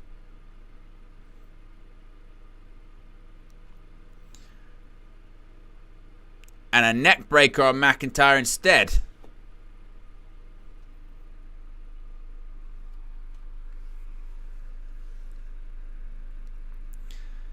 And now it's McIntyre's trying to create some distance. Oof. But Punk's not allowing him. Bit of retribution. Oh, stamps on the hand. The hand, the fingers, the digits of Drew McIntyre.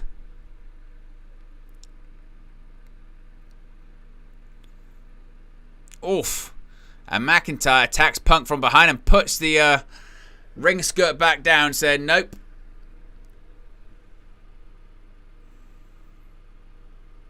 And McIntyre give Michael Cole a dirty look for calling him a hypocrite.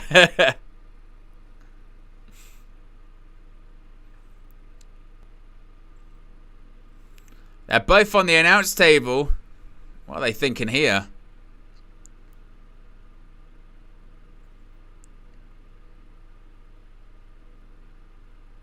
Or maybe he's thinking Future Shock DDT. On the announce table, surely not.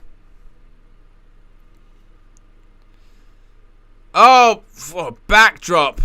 The table just bounced. It doesn't break. Oof. And Punk once again now whipping McIntyre across the chest.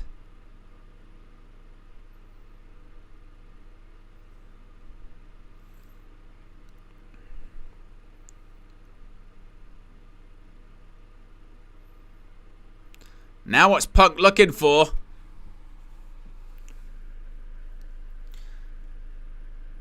Uh-oh, he's got a table. CM Punk drags out a table. Oof. Oh. Look at that shot across the back of Punk and a big boot right to the face.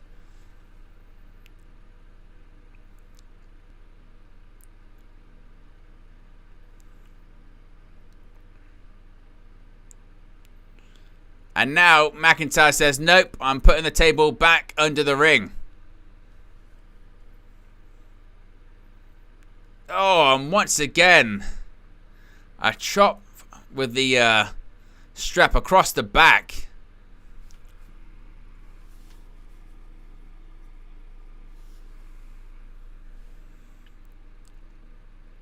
Oh, chair right to the ribs of Punk.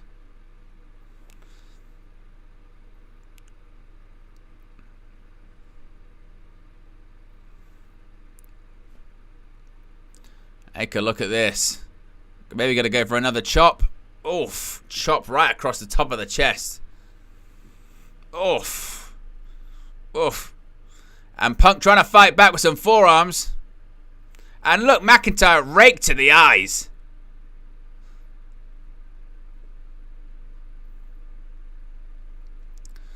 Punk sent back into the ring by McIntyre. There is a chair in there.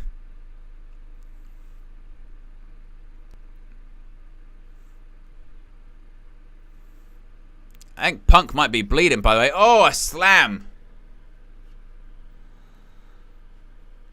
Yeah, it does look like Punk's somehow been cut open, it looks like. He is. Look, he's bleeding.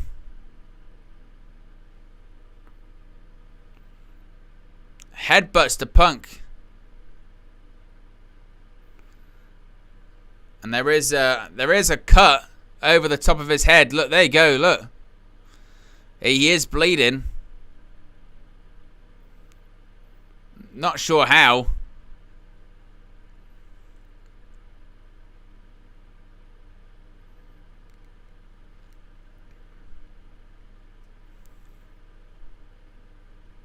And McIntyre setting up that chair in the corner.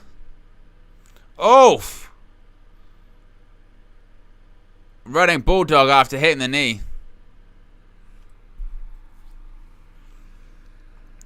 It looks like it would have been the headbutt from McIntyre, they're saying. Cut him open.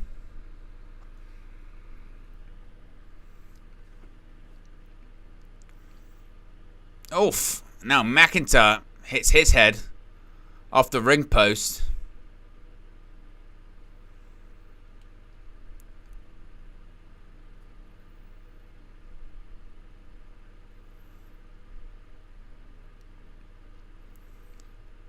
Now what's Punk looking for here? Is he going to go for that table once again?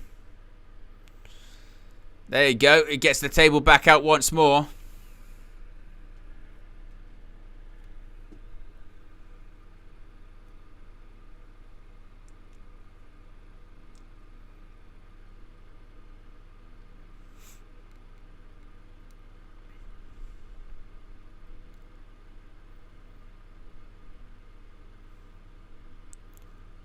Crowd chants for CM Punk.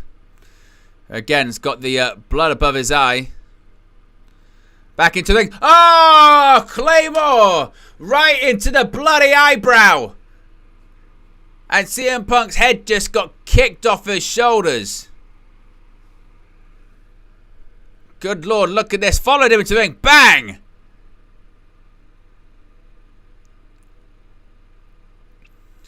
Maybe now McIntyre. That's one light.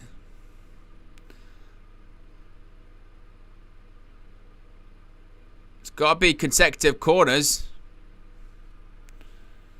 That's two. That's three. Just needs one more. And Punk, look at that. Oh, and he goes into the steel chair. Not only did he drag him away from the corner, but also hits the chair. And now Punk, he's got a light on.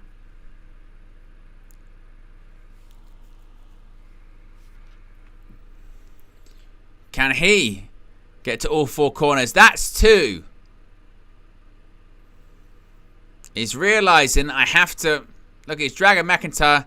That's three. Just needs one more.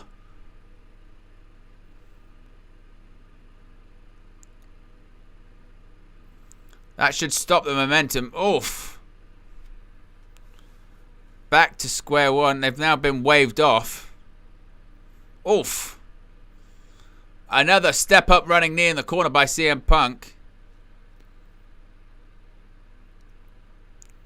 What's McIntyre thinking? Oh, watch out! Oh, Punk threw a table. And McIntyre just dumped CM Punk over the top rope, through the table at ringside. Good Lord.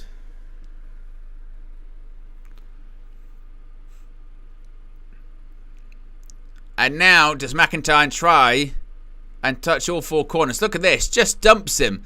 See you later. Oh, good work. Look at that.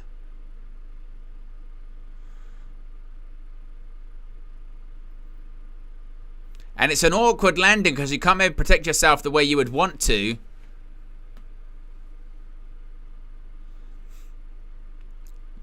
But it's awkward for McIntyre because he can't really move with Punk being just a dead weight there on the floor.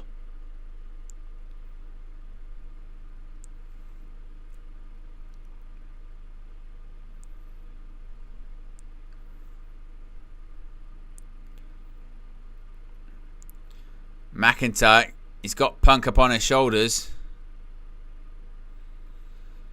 The question is, are they going to do the... And look at that. They're doing the... This is classic. This is the classic. Touch all four corners.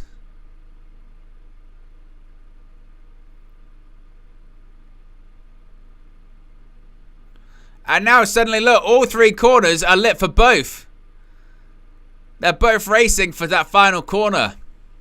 It's the classic strap match finish. Both of them are reaching. They're reaching.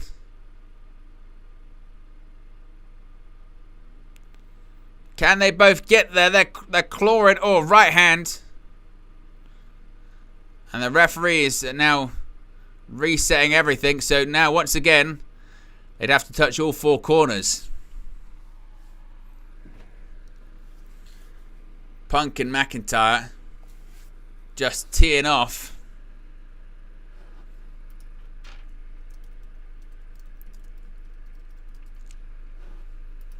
Oof, right hands.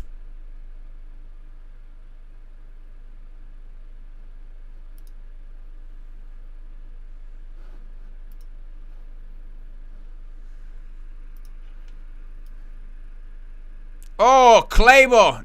I think he tried it, and Punk blocked it.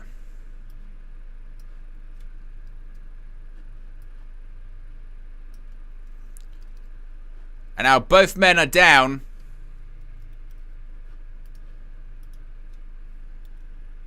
Both men down in the middle of the ring.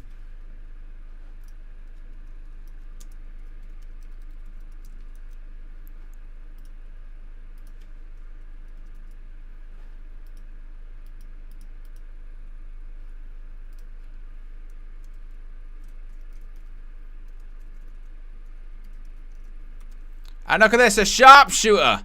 Shades of Brett. And look, McIntyre's tapping, but it doesn't matter.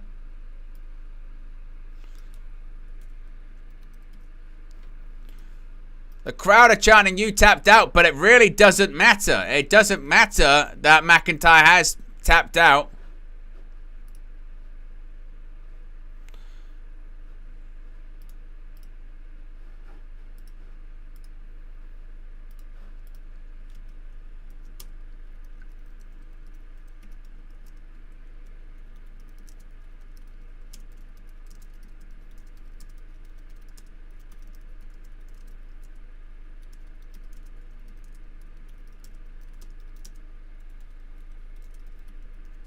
Now he's going to try and touch every corner.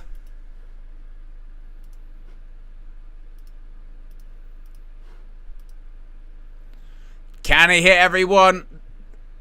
He can't even touch the second one. McIntyre's, look at it, McIntyre's preventing it. That's two. Punk's just trying to drag himself. Oh, ducks under. Oh, jumping net breaker. Both men are down.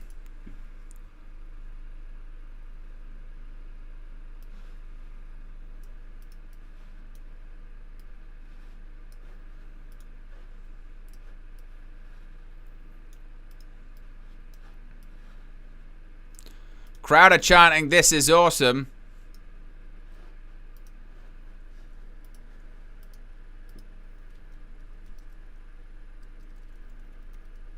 And a kip up by McIntyre.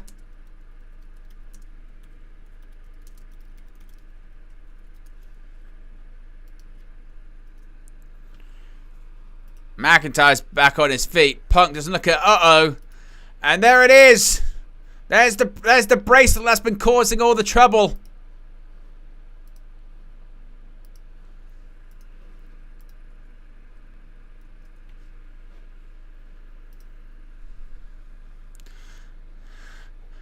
And look, McIntyre, he's kissed the bracelet too. McIntyre gonna do the count. 3. Claymore, and he hits it. He just about kicked CM Punk's head off his shoulders. Lights are out. And now McIntyre has all the time in the world to touch all 4 corners and seemingly cement himself victory over CM Punk. That's 2 quarters.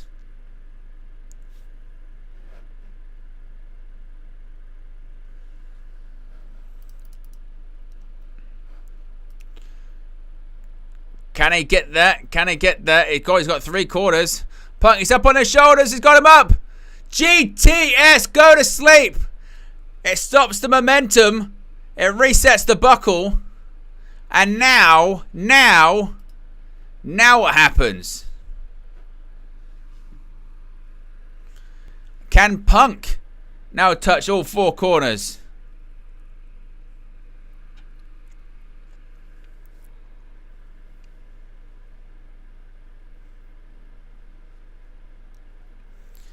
McIntyre's holding on, and look, Punk, he sees the bracelet. He sees it. And again, McIntyre up. Another GTS sends McIntyre down. 1. Can he make it?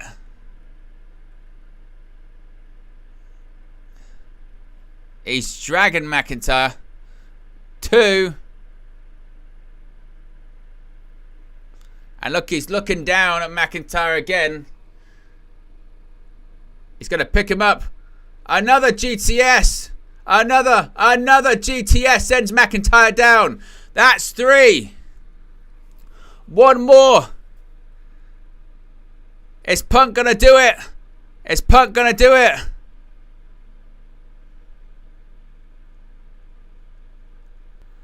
He's almost there. He's staring at McIntyre. And what's he doing? He's not done just yet. He's getting him back up. I mean, he had the match won. He doesn't need to do this. Another one, a 3rd. A 3rd go to sleep.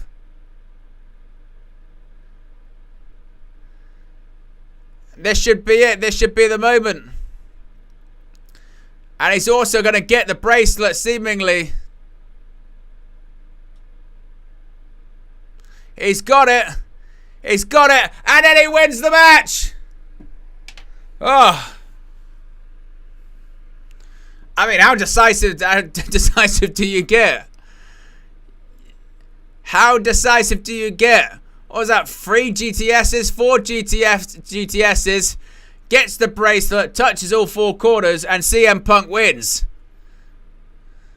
CM Punk's first victory in over 10 years in WWE. 10.5 years, I think it is, pretty much. Not since, well, actually, yeah, well over 10.5 years. And now he stands foot on the chest of McIntyre with the bracelet held up high. Get your star ratings in for it. As Ed says, if you haven't already, click the like button and be sure to subscribe.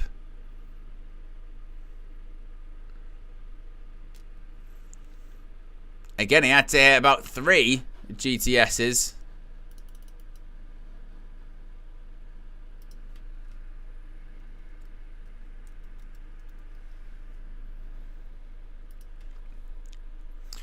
I'd probably give it a 4. I'd probably give it a 4.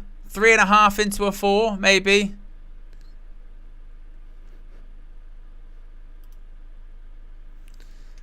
I thought that was an enjoyable match. I mean, wasn't totally perfect. I think their Hell in a Cell match will be better if they do have it. But I'd give it a 4.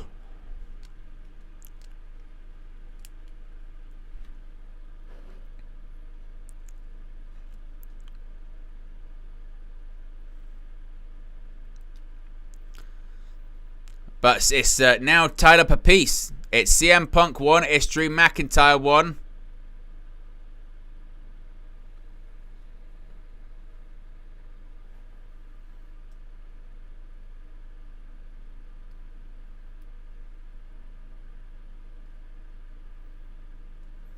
CM Punk celebrating with a UFC fighter at ringside.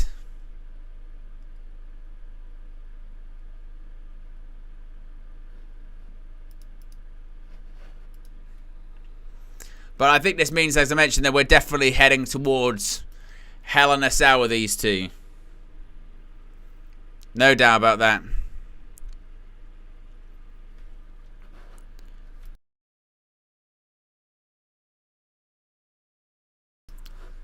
I tell you what, I feel like hay fever's actually getting me today, which is mad because I don't really suffer from hay fever.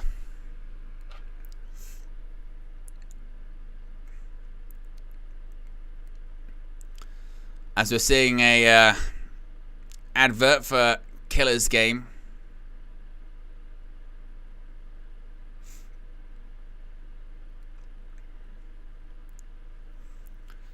Killer's Game, which involves stars Batista,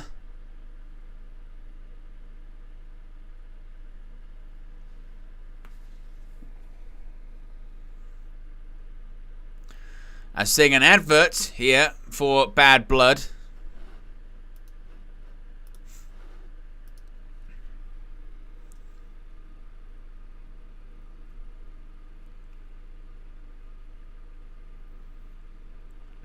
Bad Blood in October from State Farm Arena, Atlanta, Georgia. And they've been doing these adverts for a while, haven't they? But that's Saturday, October, what did they say, 6th, that was?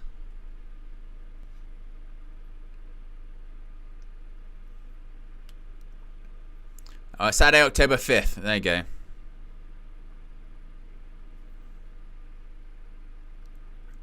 And it's expected, as I mentioned, that will feature Hell in a Cell. Most likely between Drew McIntyre and CM Punk.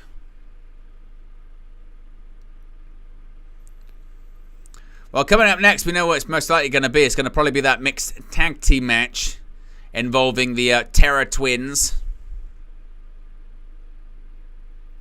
The Terror Twins and Dirty Dom and the Women's World Champion Liv Morgan.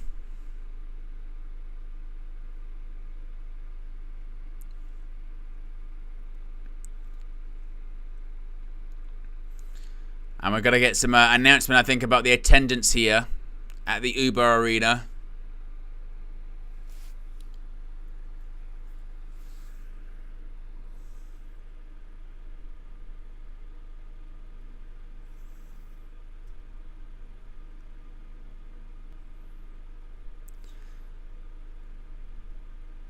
This evening in Berlin, in the Uber Arena.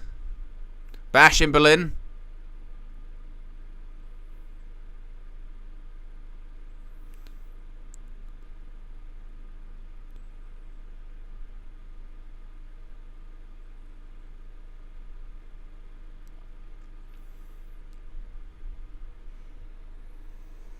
But it's the highest grossing arena show in WWE history, is what he said.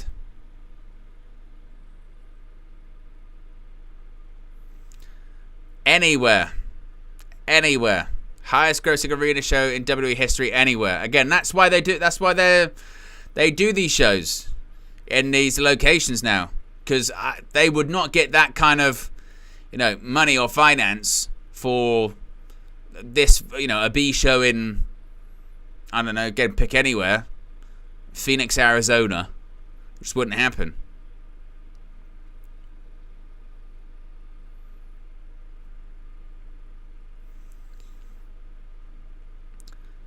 So, coming up next, as I mentioned, we have the mixed tag team match. Of course, it's Damian Priest and Rhea Ripley going up against Dirty Dom and Liv Morgan.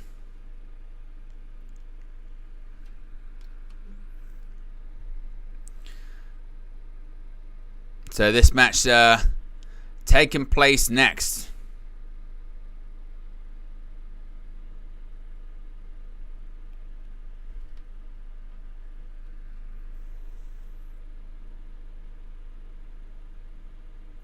As we see the video package explaining how, of course, this one happened. The implosion of the Judgment Day involving Liv Morgan and Finn Balor, actually, really.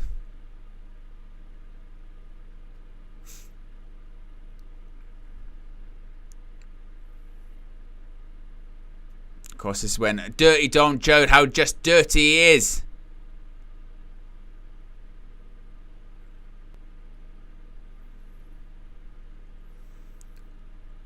And we saw Dominik turn on Rhea Ripley. How dare he? And then lock lips with Liv Morgan.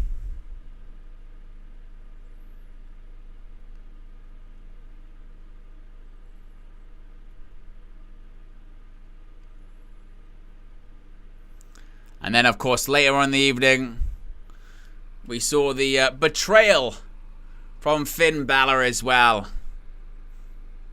That dastardly... Where's Jim Ross when you need him? Where's Jim Ross? You bastard! Yeah, that's what it was. That son of a bitch!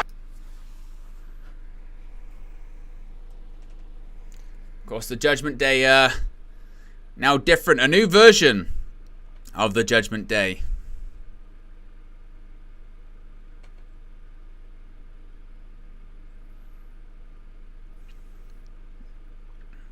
Of course, no Rhea, no Damian.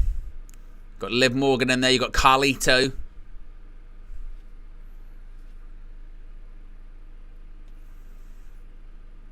Got Dirty Dom, the most hated man in WWE. I think the Terror Trins would win this one. You would think there's gonna be a lot of interference, obviously, as well.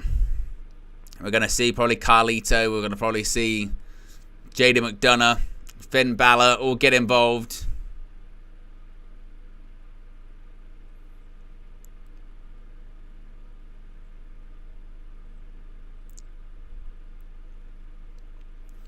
And I suppose the question is we going to see Rhea Ripley get her hands on Dominik Mysterio? Is Ripley going to hit the Riptide on Dirty Dom or something like that? Probably. We'll probably see.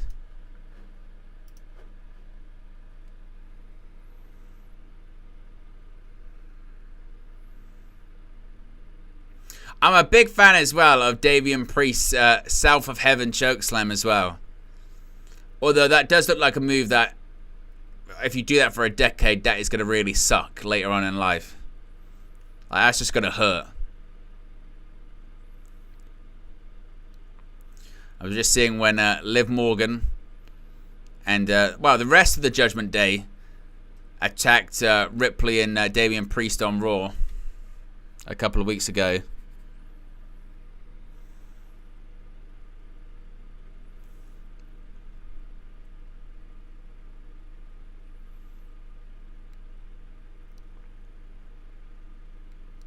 And here they come. Here come the new version of the Judgment Day.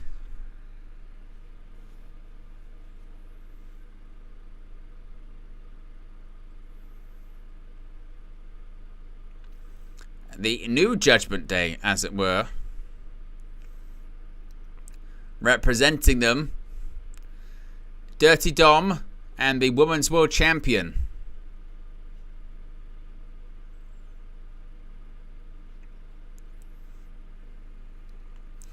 It's amazing to think of the, chronology, shall we say, of the Judgment Day.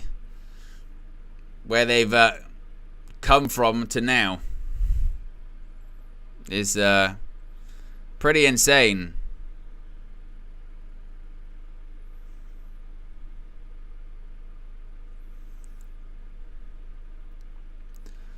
From Edge, Damian Priest, and Rhea Ripley, he's got no longer any more original members left.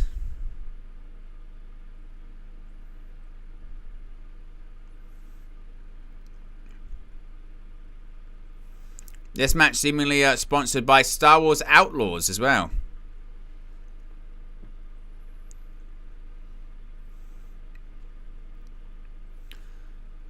But of course, Women's World Champion Liv Morgan, as I mentioned, won the championship after Rhea Ripley had to vacate the title after Ripley got injured by Liv Morgan.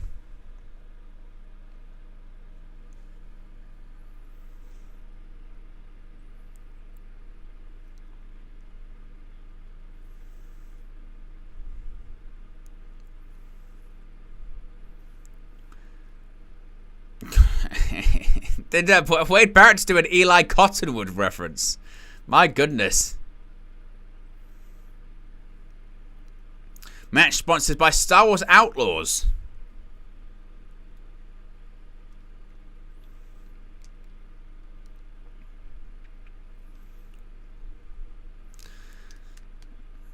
And here we go. First we get the entrance of Damian Priest.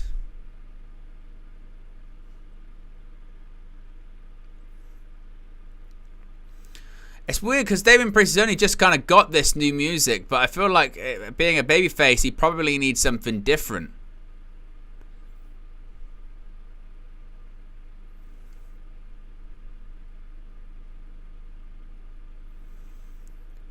And here comes Rhea Ripley, the biggest pop out of anyone. One of the most popular stars in WWE, of course.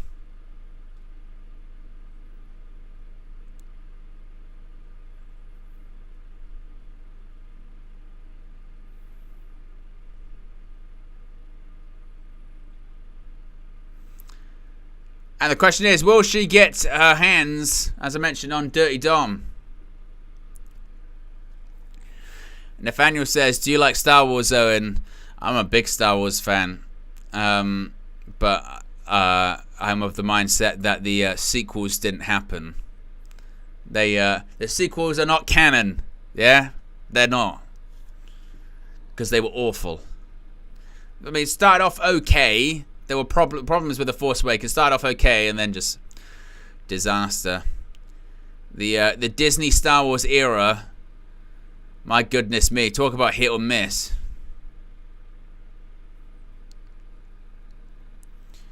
I mean, I liked Obi-Wan Kenobi.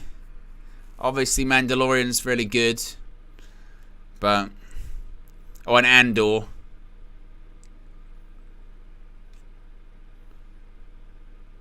But, yeah, the sequels didn't happen.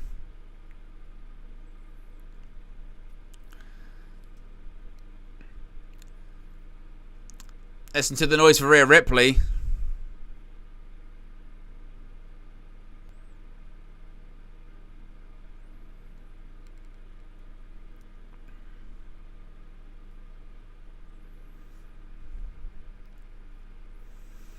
Ripley seems all kinds of fired up.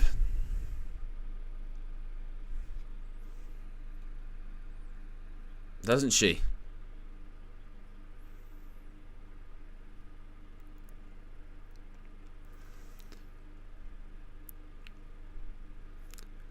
Look at those two continuing to taunt Priest and Ripley.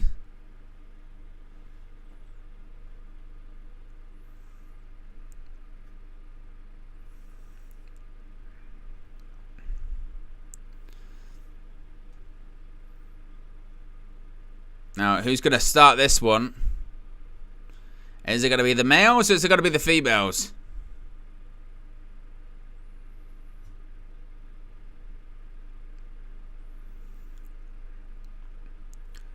The bell rings. We are underway. And Dominik Mysterio immediately hides in the corner. Dominik Mysterio, dressed like La Parka from WCW. Oh, ducks under. And look, Dominik Mysterio's trying to run away from Damian Priest. Look at that, a chop to the chest. It's not going to do anything to Damian Priest. Oh, what a big boot. And just throws Dominik Mysterio in the corner. Look at this, just teeing off. Unloading on Dominik Mysterio, my word. Oh, my word, what a right hand. Ouch. Irish whip, Dominik ducks under again. And a jumping reverse elbow by Priest.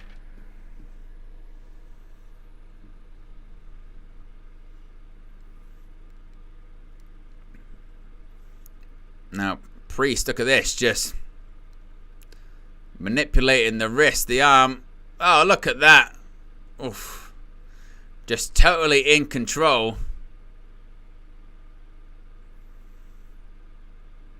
Oh, and another big boot by Damian Priest.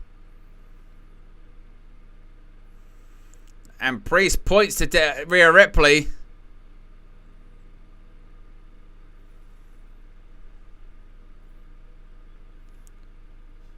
Tag to Liv Morgan, and that means Rhea Ripley's going to come in anyway.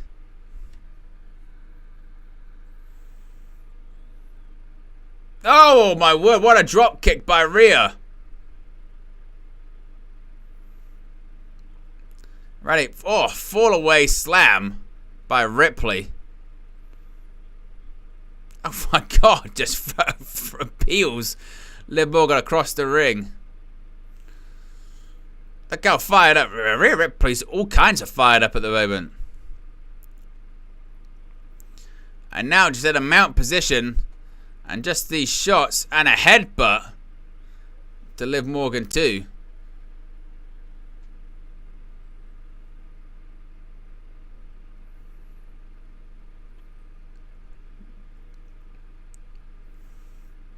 And now it's going to go for a suplex. Look at this. Delayed vertical suplex to Liv Morgan by Rhea Ripley.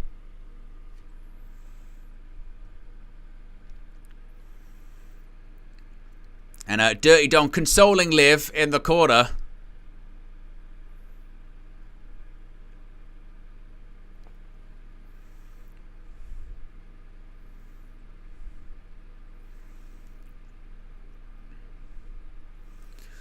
Now Damian Priest is standing over Dominik and throws him back into the ring. Off the rope. No.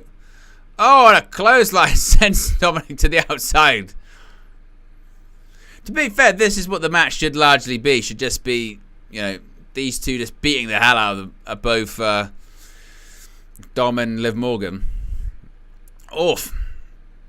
A version of Snake Eyes on the ring apron.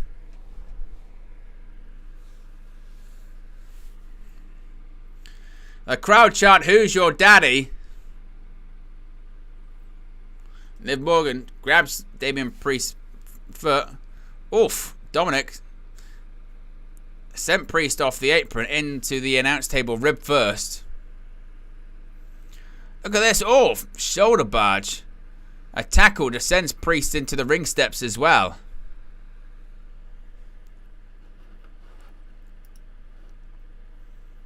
My word.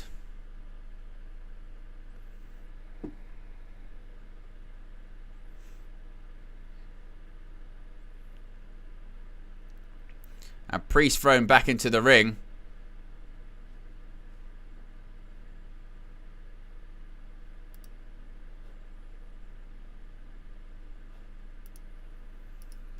Oh, a helo. And he kicks out.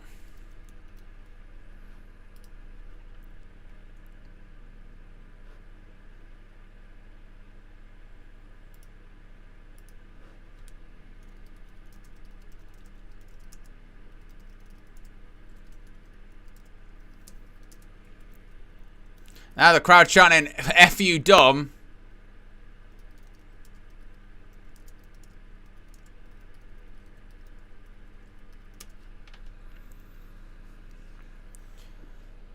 Priest, oof, a big forearm.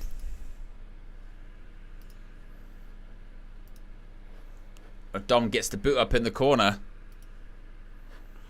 Tornado DDT again. That was Tornado DDT. Goes for a cover. And Priest kicks out at 1.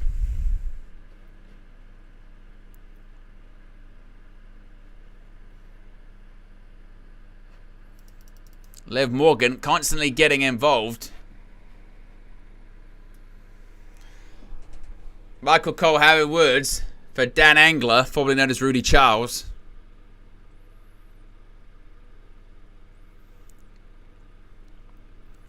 Rhea Ripley once again fired up on the ring apron.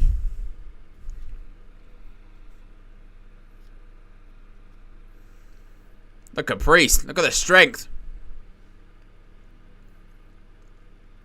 Kick to the gut. Falcon. Oh, broken arrow.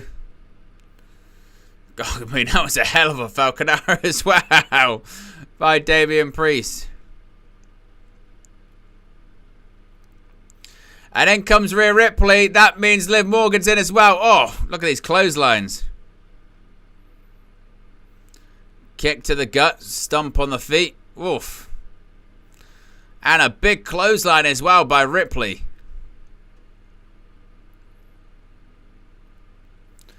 Hits the rope. Oh, big drop kick by Ripley too.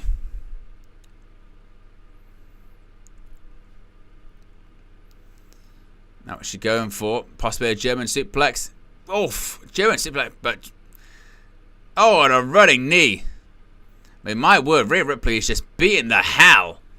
Just beating... Oh no. Face to face. There's Dominik Mysterio. There's Rhea Ripley.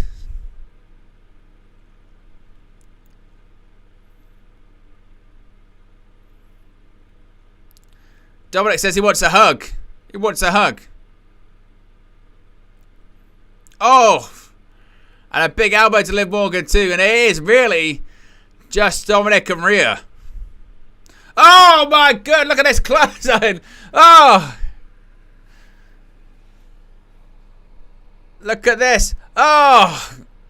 Face first. And Rhea Ripley's beating the hell out of Dominik Mysterio. Listen to this place. They're going nuts. He's being choked out by Rhea Ripley. Oof. And Liv Morgan just kicked in the face too. Oh, and a drop kick to Morgan as well.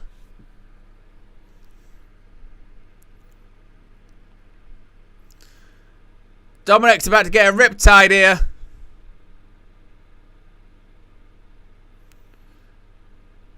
Oof. Liv Morgan breaks it up. Oof. Oh.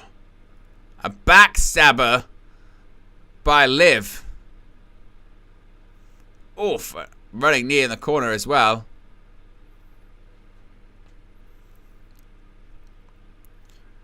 Crowd continued to chant for Rhea. Oh, look at that. What was that? Turn Rhea inside out. Oh, kicks out. My word, what even was that?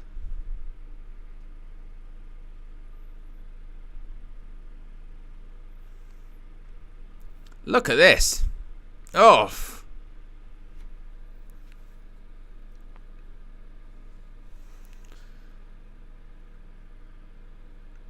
Oh my word, what a kick. Rhea Ripley just kicked the face off of Liv.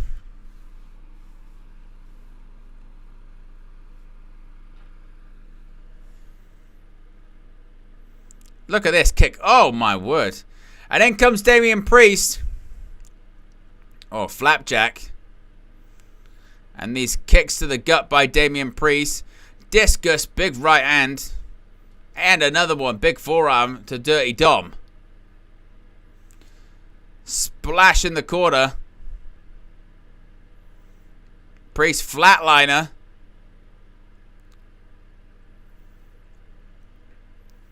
Now, what is Damian Priest looking for now?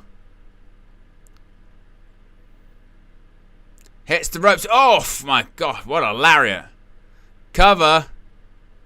Oh, and Liv Morgan breaks up the count this time.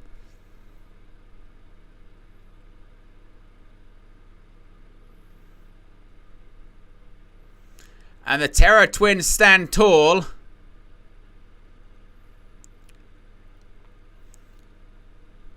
The Terror Twins looking at... Oh! So maybe they're both going for a power bomb, perhaps. Or both going for a version of a Razor's Edge. Oh, my word. On Liv and on Dom.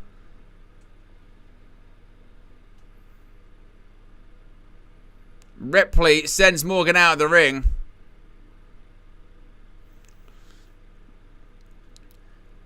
And now, looks like we're going to be getting a South of Heaven.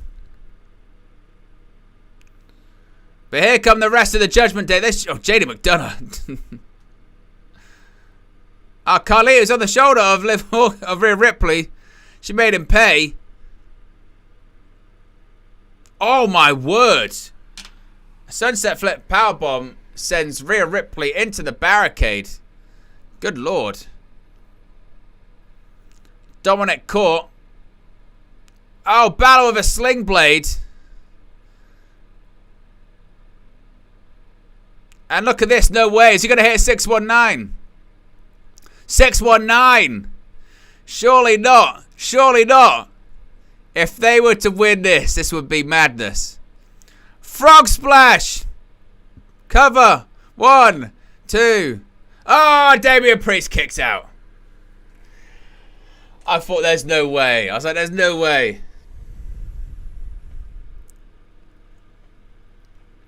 Dominik Mysterio looks like he might have a bit of a black eye.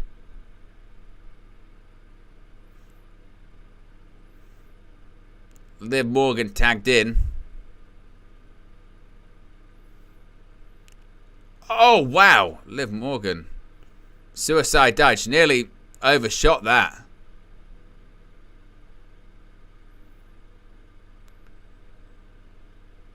Goes for Oblivion. No. Oh, turns it into a backbreaker.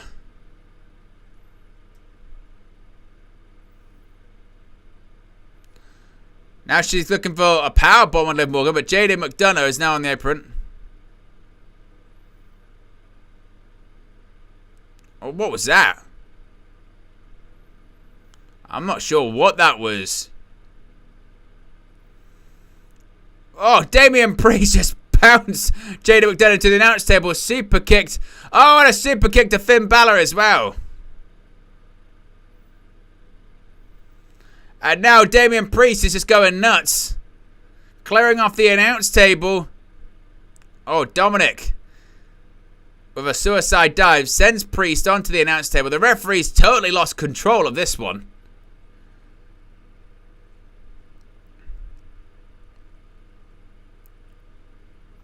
Crowd chanting F you Dom again. What's he thinking? Oh my goodness, what a clothesline by Damian Priest to Dominik Mysterio on top of the announce table.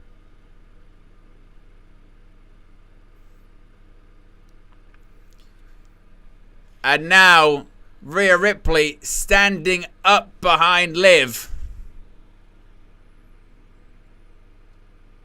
Oh, what a headbutt right to the jaw. Here we go. Riptide. Cover 2. And there, Rhea Ripley has just pinned the Women's World Champion.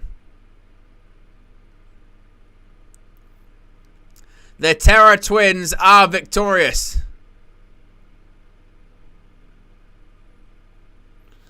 Well, that means that Rhea's going to have a world title opportunity again.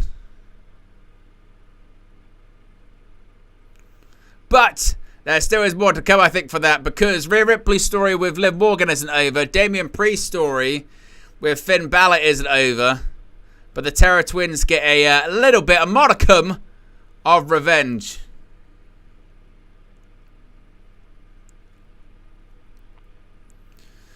mean, one thing's for sure, both of those guys, both Rhea Ripley and Damian Priest, they do feel like big-time stars, don't they?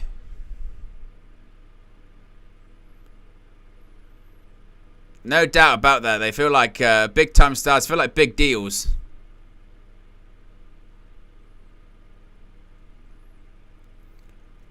Look at that sunset flip powerbomb. I mean, just absolutely launched Rhea Ripley into the barricade on there.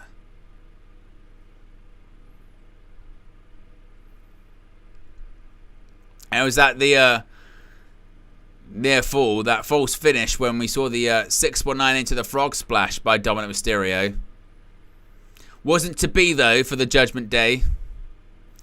I like the way that Jade McDonough's role is essentially just to get the hell beaten out of him every week.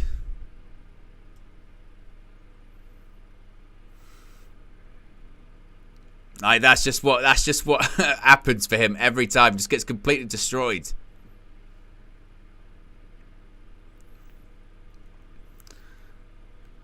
Here was the Riptide bang. And that was all she wrote. 1, 2, 3.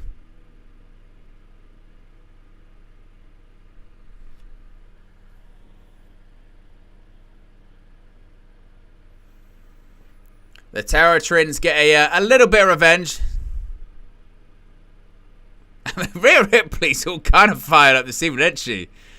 The energy that Rhea Ripley's got is mad.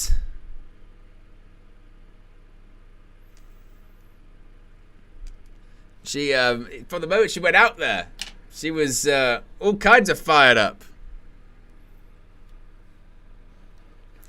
As we're now seeing an advert for this Star Wars game.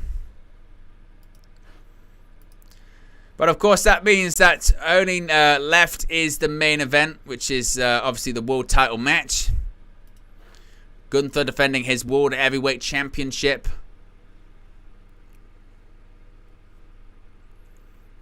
But they're great baby faces, aren't they? Just top baby faces. Damian Priest, Finn Balor. Damian Priest, Rhea Ripley. Easy for me to say. It's been a long couple of weeks.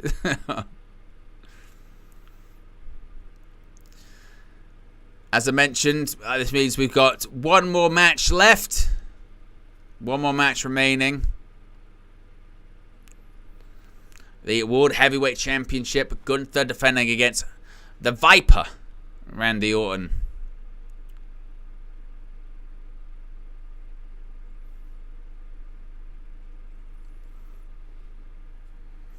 Free shipping for WWE shop.com.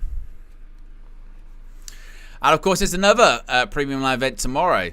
NXT No Mercy. The premium live events, the pay-per-views don't end. Roxanne Perez versus Jada Parker. Ethan Page facing off against Joe Hendry. The question is, do you believe in Joe Hendry?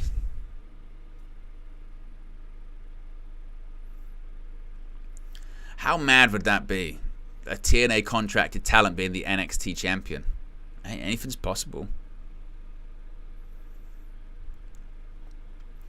But as I mentioned, that's tomorrow for the NXT PLE, NXT No Mercy in Denver, Colorado.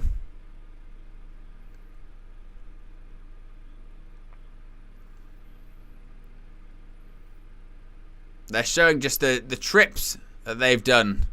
Raw was in Providence and SmackDown in Berlin. Tomorrow they're in Denver for NXT No Mercy.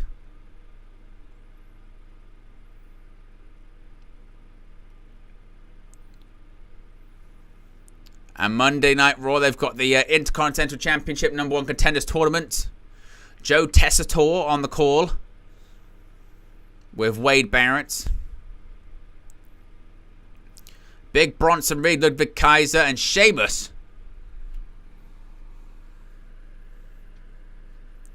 Ilya Dragunov, Dragon Lee, and Dirty Dom. Once again, if he can, he's going to recover from what happened to him just a few minutes ago. And in 2 weeks on the Raw season premiere, you get the Intercontinental Championship #1 Contenders 4-way tournament, 4-way final. Jey Uso, Pete Dunne, plus 2 others. Steffi Jenks says, questioner, can wrestlers wear lenses when wrestling? Yes, absolutely. There have been a few times where people have lost their lens during a match, and it's not good. I think it happened to Rob Van Dam once.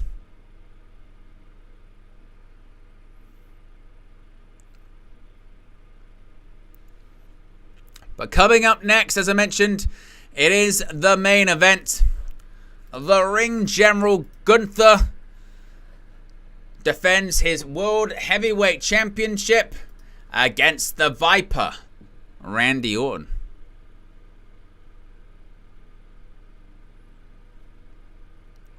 Of course, a rivalry built with controversy from their first encounter in the finals of the King of the Ring tournament. Gunther, the Ring General,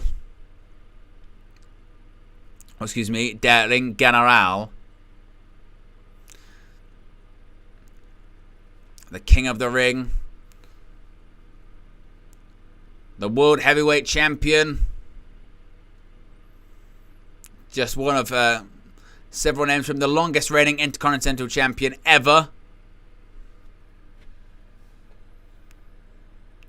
Just historic. One of one.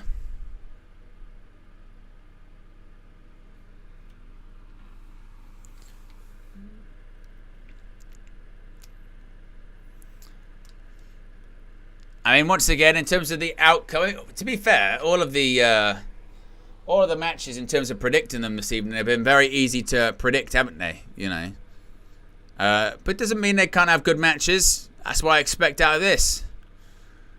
Gunther's going to win this, but it'll be a good match.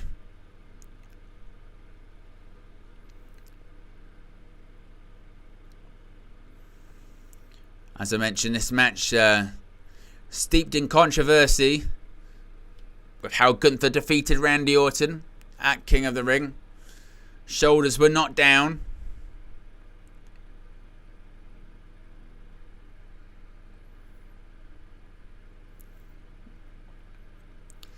And think of the people that Randy Orton's been in the ring with. My goodness me.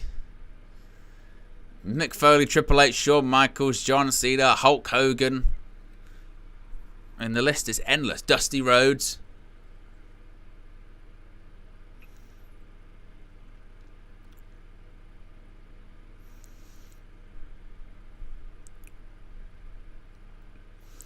Gunther taking shots at Randy Orton's family. His grandfather, his father was a screw-up.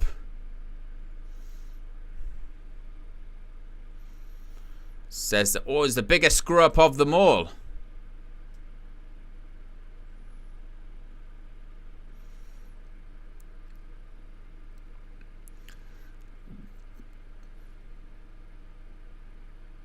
Gunther says absolutely nothing catches me out of nowhere.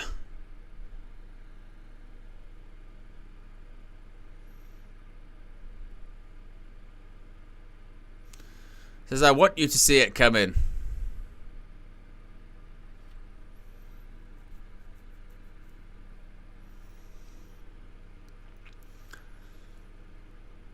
I mean, I would think Gunther not only wins, but he wins clean here. I don't expect anything different.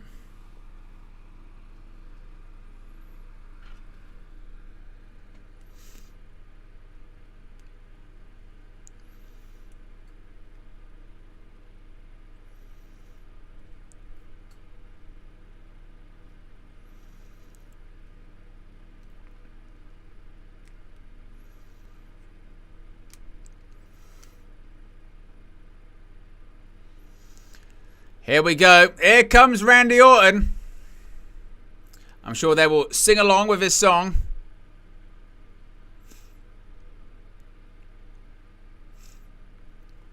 Steffi Jegg says, why do you call Germany Gunther's home country? I genuinely think they're confused.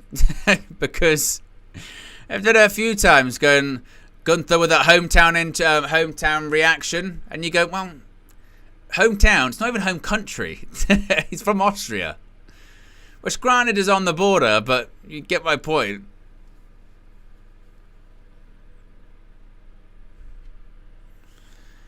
There is the Viper.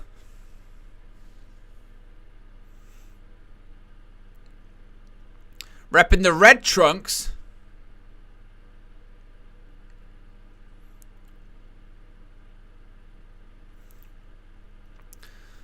Listen to the crowd in Berlin singing his song.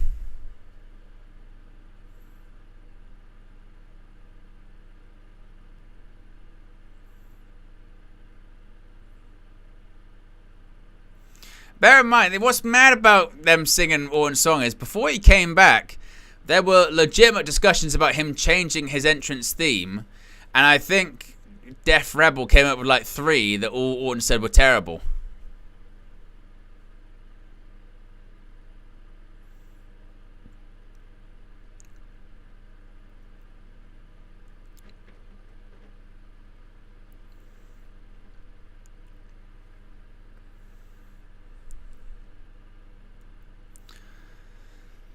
I mean, obviously, look, when it comes to Gunther, he wrestled a lot in Germany. You know, the German independent wrestling scene is very, very strong, and that's where he really cut his teeth. But it must be stressed, he is from Austria. He is not from Germany. But he does have a very strong affiliation, obviously.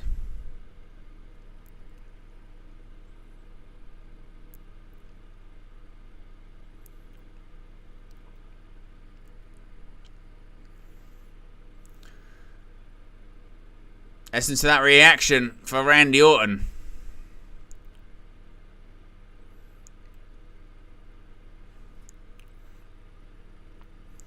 With the red gear on. The red trunks, Randy Orton he doesn't really usually change the colour all that much.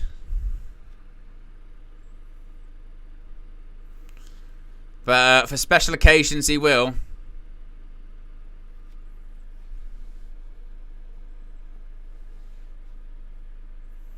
Main event Randy.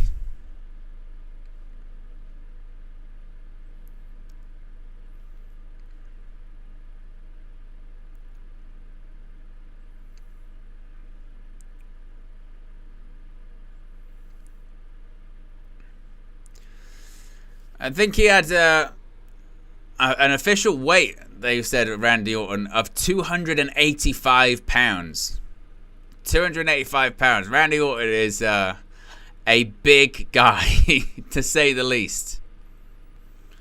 A very big guy.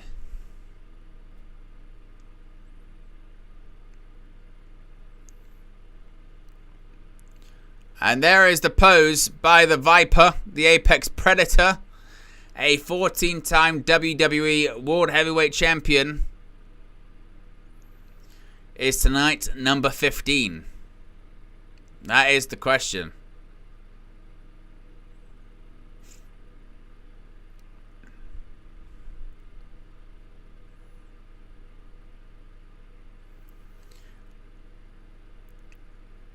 He said he's aiming for not only 15, but 16, but 17. He wants to break the record. Well, he could go one step closer if indeed if he wins this evening.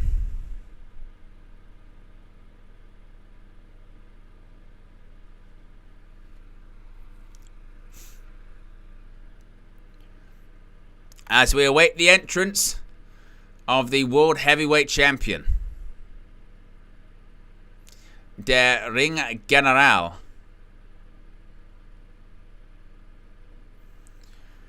$285, as Michael Cole just said. 285 pounds.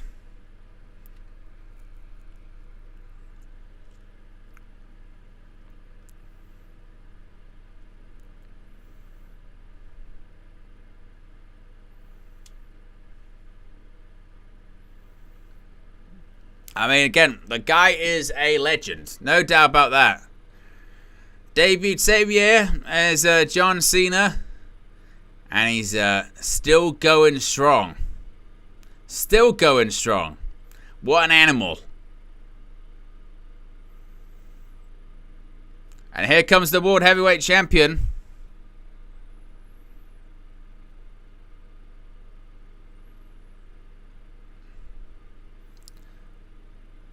Look at that camera.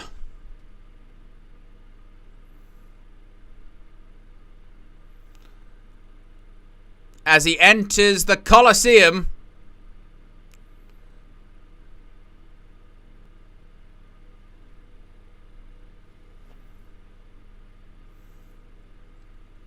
World Heavyweight Champion for just 28 days. Won the championship at SummerSlam. Held the Intercontinental Championship for a record 666 days. And of course defeated Randy Orton to become the 2024 King of the Ring.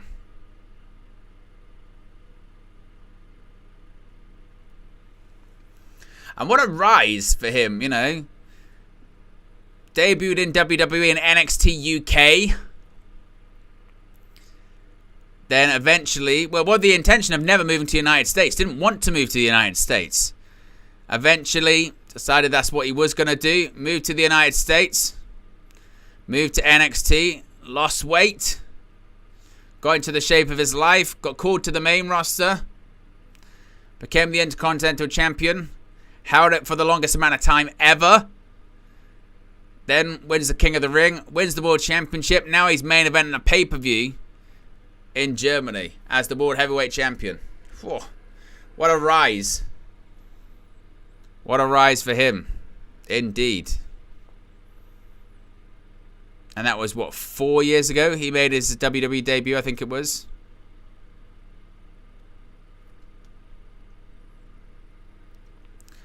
Samantha Irvin does the ring introductions. Begin with the challenger. From St. Louis, Missouri.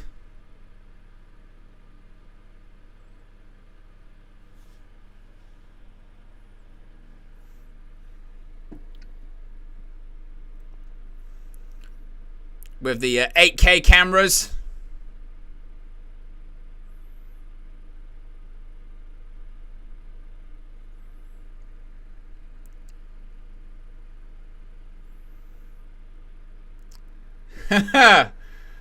And his opponent, out comes the hand of Ludwig Kaiser, who is legitimately from Germany.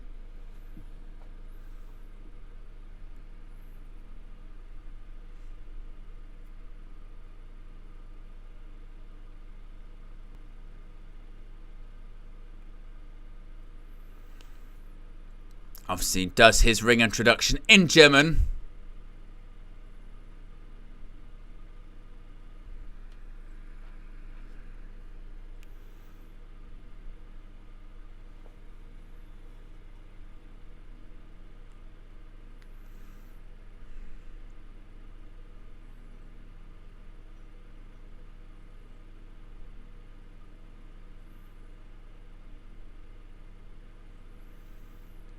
Guess you gotta listen. All you can do is listen.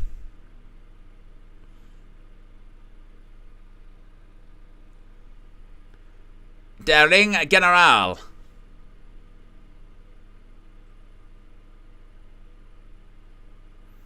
As Ludwig Kaiser with the ring introduction for the World Heavyweight Champion Gunther.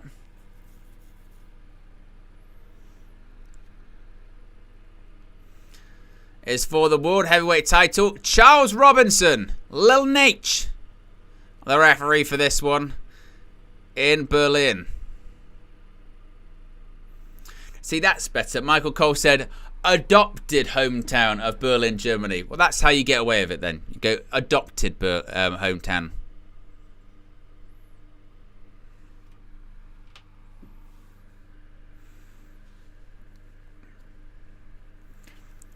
The bell rings, and we are underway.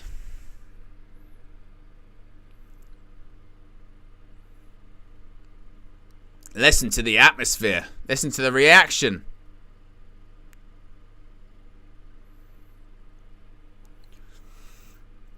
Listen to how loud those fans are being. My word.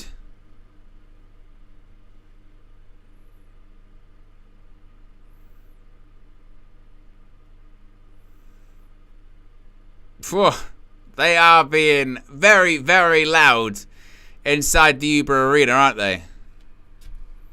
My goodness.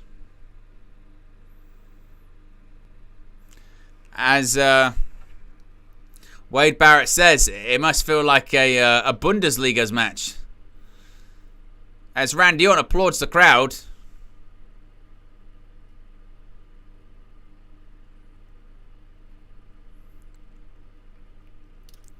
The bell rings. We are waiting for first contact.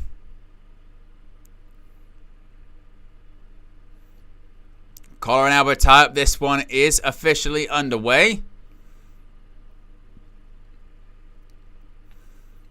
Orton does have the size advantage.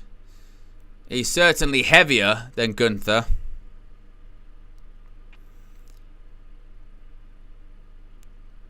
Both men get into the corner.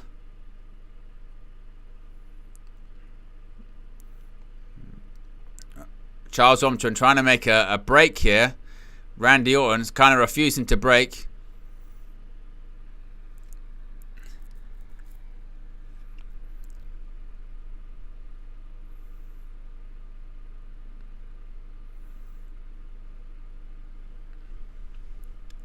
We do get a clean break in the end.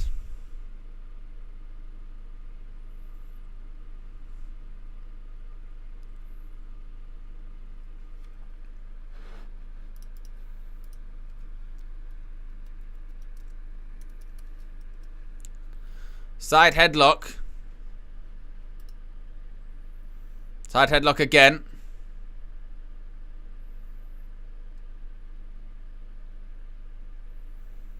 And both men back to their feet.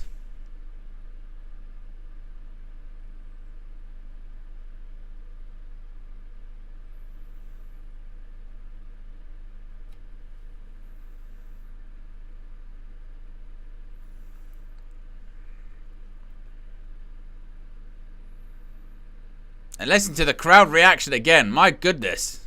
This crowd reaction is insane.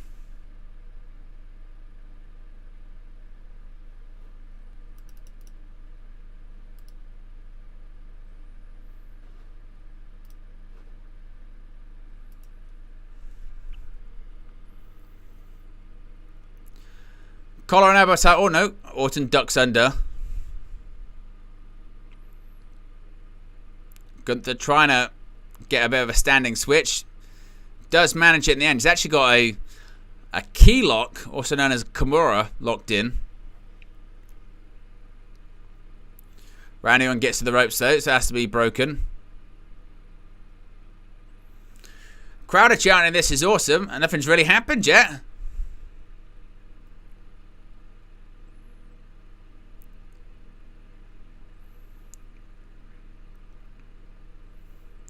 Collar and elbow tie up again. Orton seems like the one that might have, again, the size and power advantage, which is rare.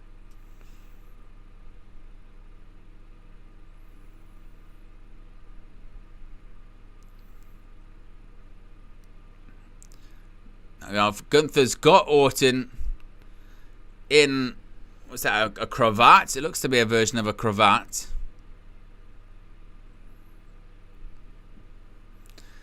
The crowd look to be doing a Mexican wave at the moment.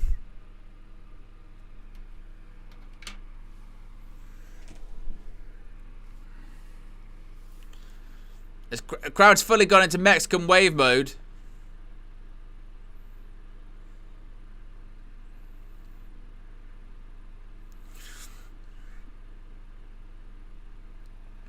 And Orton's got Gunther backed up into a corner.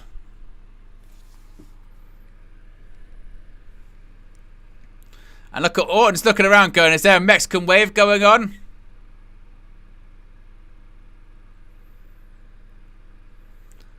The question is, how do you get their attention back? It's all fun for the atmosphere, but you want to find a way of getting the focus back going. Randy Orton's got a grin on his face. He just said, you motherfuckers. Because this is the kind of stuff that sometimes happens during the Raw after WrestleMania. The crowd suddenly aren't actually that interested in the match. They're interested in just doing stuff in the crowd. And the place has gone nuts.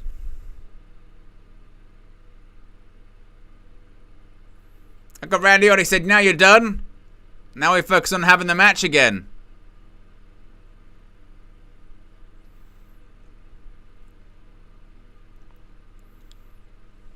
Oh, big chop by Gunther.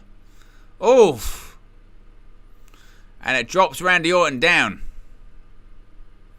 Now Orton backs up into the corner.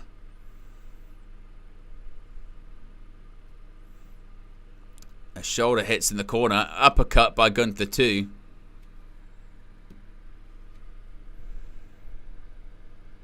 A big uppercut it was, actually.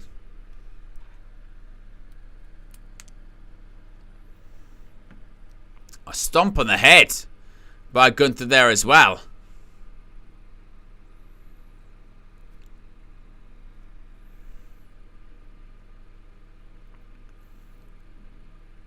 Now Gunther. Oof. Going for these elbows right to Orton's shoulders. Oh, what a chop.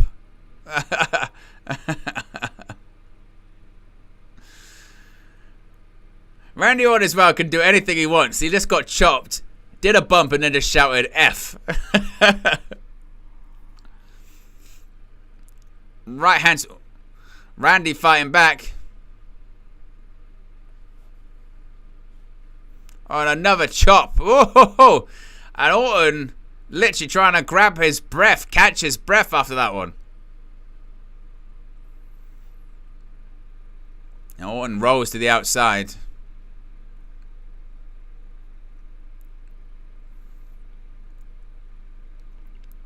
Trying to catch a breath is Gunther.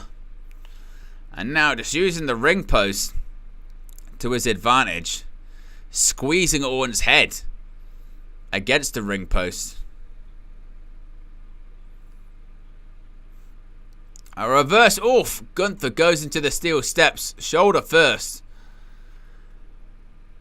Now Gunther Randy Orton rather, trying to get some time after that chop to the chest. Gunther is kind of favoring a shoulder. Orton breaks the count, rolls back to the outside. Oof. Now Orton's going for the shoulder of Gunther. Oof.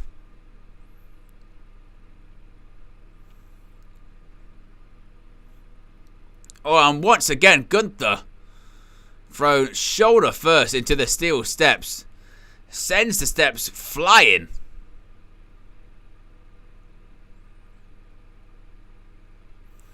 I think, there's some respect, shall we say, for Randy Orton. But there's no doubt that Gunther's the favourite. I wouldn't be shocked if Randy starts to lean into maybe some more sort of heelish tendencies here. I think that's what he might go for. Because it's very clear. Oh, and that back suplex up on the table. It's very clear who the babyface is, according to this crowd. Oh, and another backdrop onto the table. And Gunther rolls off the table to the floor.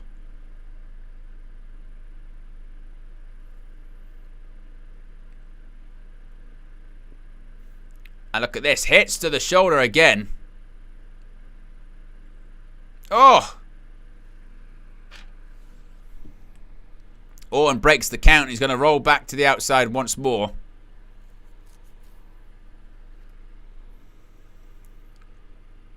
As the crowd continues to chant for Gunther.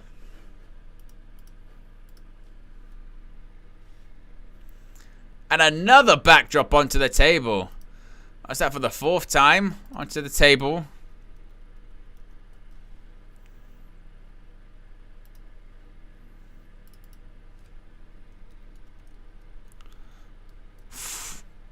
Gunther's got a welt on his side, seemingly.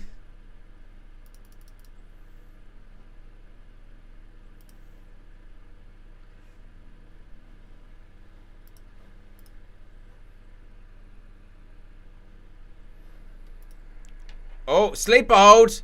Went for an RKO. Gunther countered.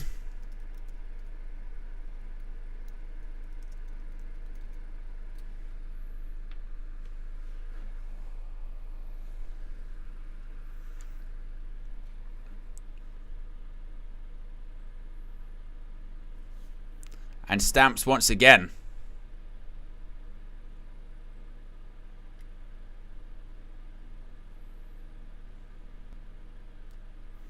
Cover and Gunther kicks out.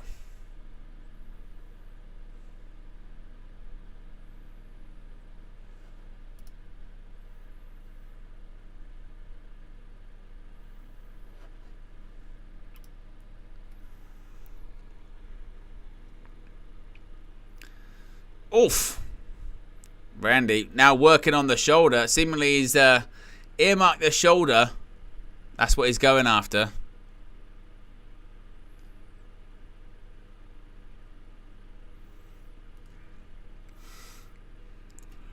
And once again, those late transfer winners catching up to me. Once again, he went for a cover out at 2.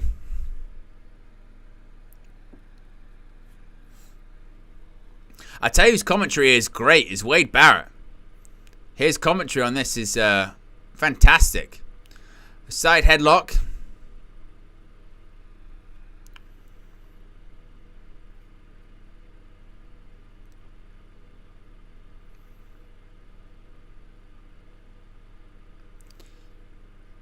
He's putting the stress once again on Gunther's shoulder.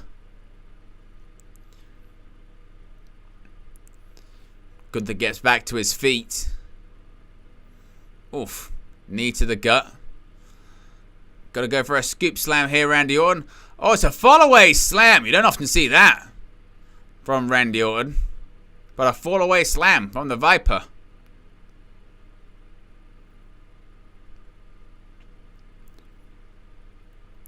Orton goes for the cover. Count of 1. Gunther kicks out.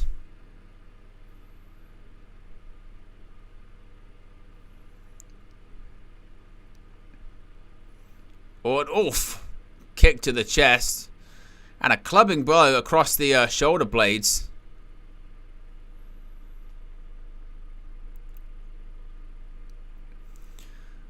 Pushing Gunther's neck into the rope.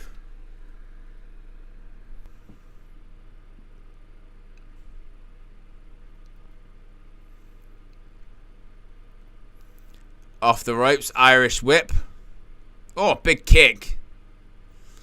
Gunther's going to go for, oof, a lariat.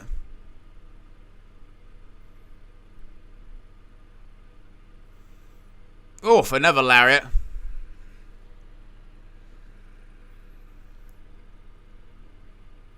Oh, big boot.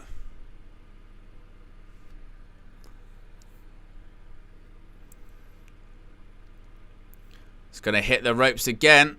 Oof. Runs into Orton again. Clothesline.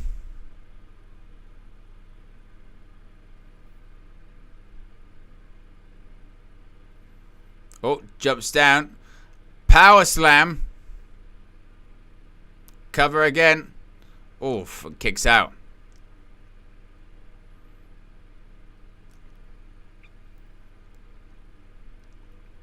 It sounds like Wade Barrett's commentary just got completely cut off. Both better down. World title on the line.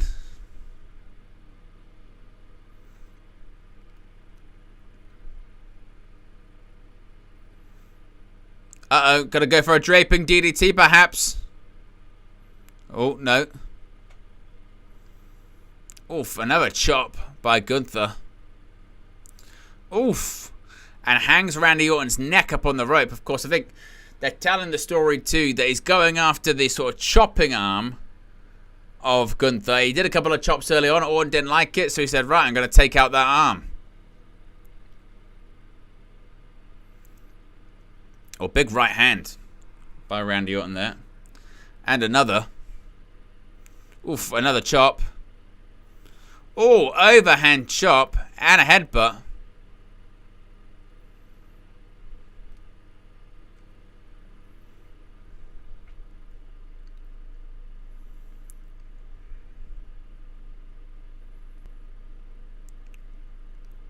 Now I'm going to go for a superplex, perhaps. Superplex off the top rope. Shades of Orton's father, Cowboy Bob. That was his finishing move, the superplex. Both men still down in the middle of the ring. Take a look at that. Superplex off the top rope. Oof. Was a cover, and Gunther kicked out. It was just one arm over as well by Randy Orton there. Crowd clapping along. 13,149 fans at the Uber Arena in Germany.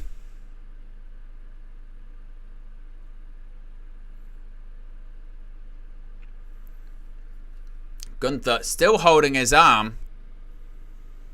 Like he's in discomfort, shaking his head. Randy Orton, big right hand. Gunther once again looking like he's in pain. Oh, a big chop by Gunther, but again, it's with the bad arm. Oof. Kick to the gut. Oh, and a big European uppercut. A chop. Oh, and a chop from Orton. Oh, and a chop back by Gunther. Oof, big forearms. And a big right hand, but still, he's still feeling it.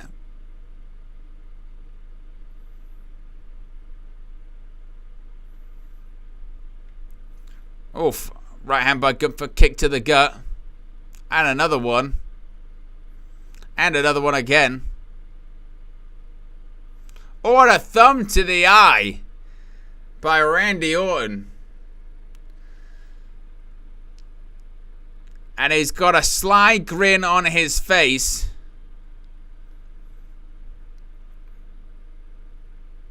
Of course, he is a student of the dirtiest player in the game. Why wouldn't he? Why wouldn't he go with a thumb to the eye?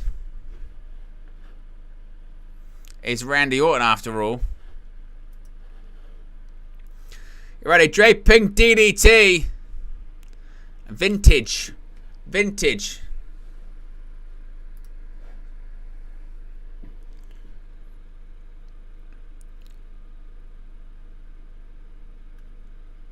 And the crowd now chanting, instead of for Gunther, chanting RKO. Maybe he's won him over. Randy, as Wade Barrett says, he's hearing voices, but not in his head. He's hearing the voices of the crowd in Berlin. Look at Orton's chest from those chops by Gunther.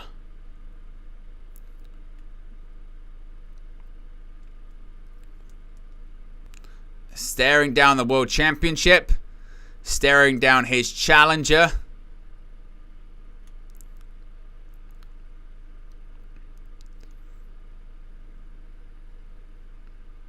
And the Viper is beginning to coil.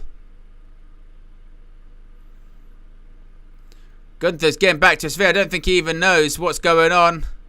RKO, no. Gotta go for... Oh, German suplex. Wow. High and tight. On his neck, his shoulders. My word.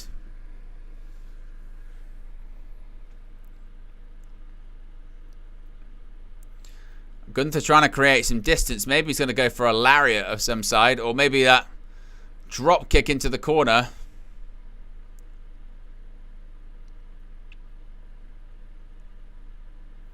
Orton back to his feet. Turns around. Oh! Shotgun drop kick. Or T-Rex drop kick from Gunther. Now Gunther's going to go to the top rope. It's in the danger zone. Oh, and a big splash. Oh, and Orton kicks out. He left it late. Really, really late. But still was able to kick out. Take a look at this. Hit the splash. But immediately you notice he actually had to try and hook the leg with the good arm as opposed to the bad one. Crowd once again chant, "This is awesome."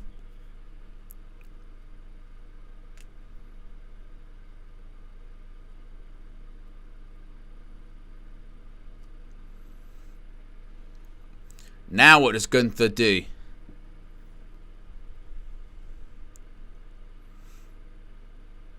I mean, look at the welt he has on that arm that he's selling. That certainly helps, doesn't it? Gunther maybe gonna go for a powerbomb, perhaps. Oh, but he can't do it. The arm keeps giving out.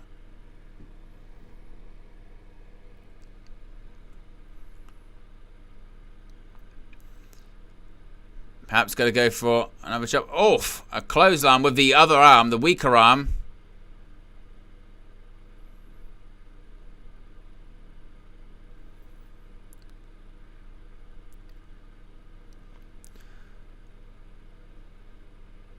He's maybe thinking of a powerbomb again. If he can do it. But again, he just can't get Randy Orton up. And now Randy Orton's starting to sort of sandbag him.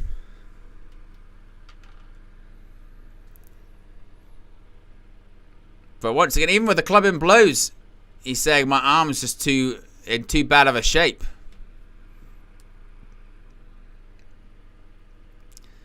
Try for it again. He still can't do it. It's a situation where he just can't do it. It's too much.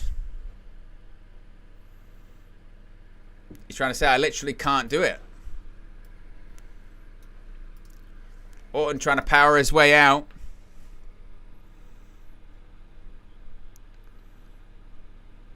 And now he does it. Oh, he hits a powerbomb. He got him up. Cover. 2. Oh, and just kicks out. Rolled the shoulder.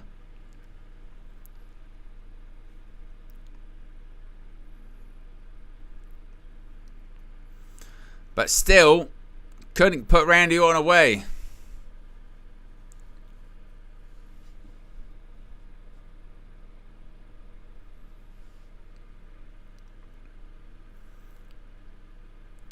Now what do they do? Look, to be honest, it looks like both men are completely exhausted as well.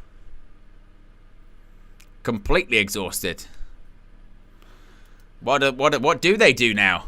In all honesty, that would be the question, wouldn't it?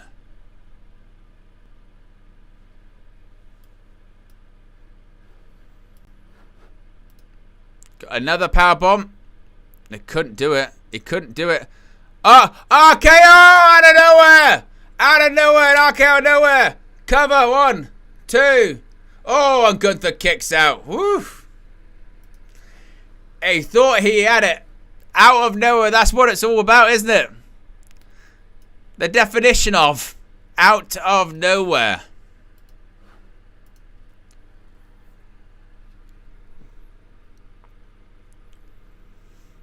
Crowd chanting, holy shit.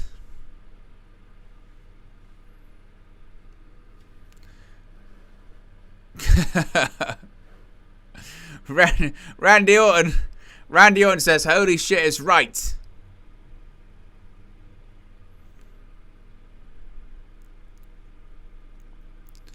Now Orton's got to figure out what next. Maybe go for the RKO again. Randy Orton, he's leaning on the table. Is he going to go for it?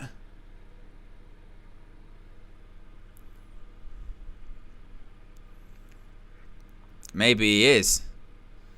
I mean, he's holding his back.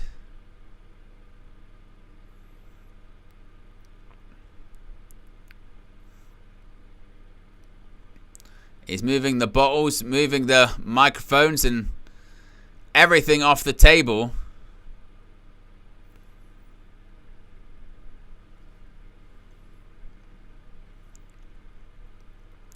Orton's got a look and a bit of a grimace on his face.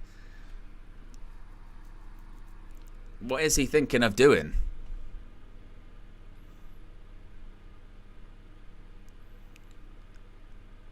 What is he considering? I mean, Orton can barely move. Orton can barely walk, it looks like.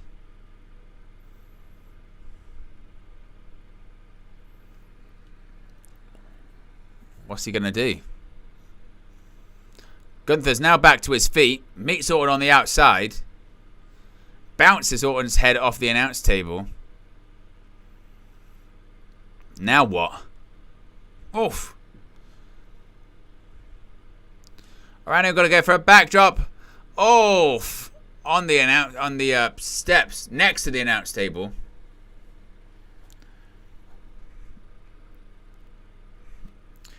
And Orton's really selling that back, isn't he? Really selling that back. Like it's a big problem. Crowd continues to chant for Randy.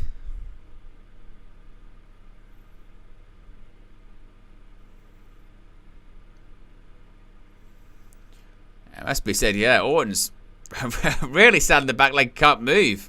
Like, no, can he not move? He can't walk.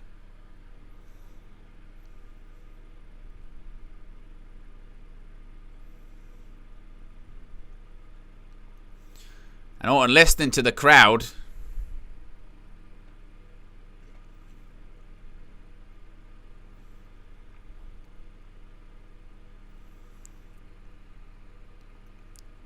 Orton trying to pick up the steps.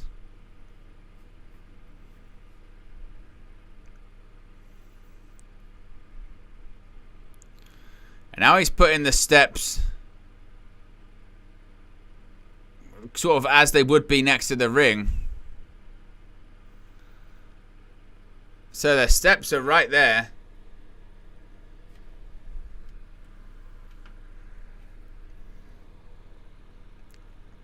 They're certainly planning something big. That's what it feels like, isn't it? They're planning something big. But I mean, they are really taking their time with it. Talk about filling time. What's he planning? Bounces Gunther off the announce table. Orton breaks the count.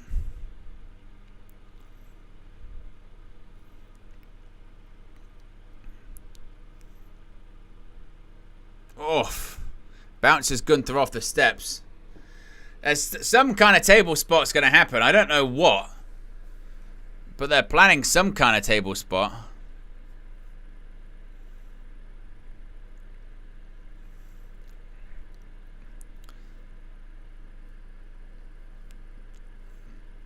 Dueling chants of let's go Gunther, let's go Randy Orton, or just Randy Orton. But the question is, what are they thinking? He's using the steps to his advantage. Oh my word! He does the backdrop, but this time it's through the table. Usually it's on the table. This time it's through the table to Gunther. Off the top of the ring steps. Crowd are chanting, holy shit.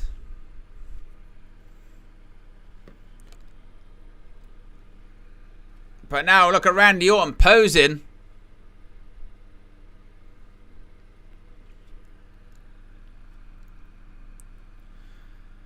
The arena.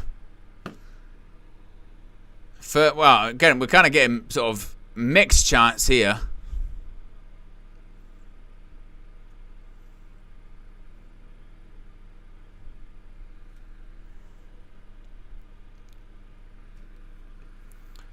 Again, now what?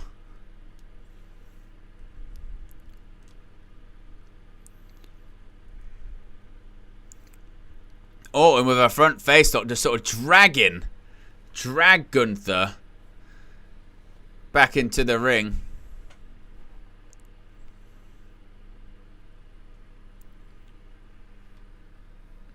Rolls him back into the ring. Orton rolls into the ring himself.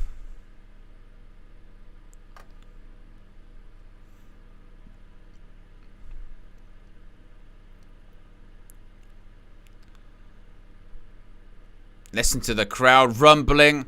Gunther's down in the middle of the ring. Randy Orton's posing to the crowd. It looks like he's going to go to that place. Looks like he's going to maybe set up for that RKO. He's going to do the spin round. Indeed, he's going to that place. Pounds the mat. He's going to go for the RKO perhaps. Goes for it. RKO. Oh! Shoved away by Gunther. Counters. That's all he could do.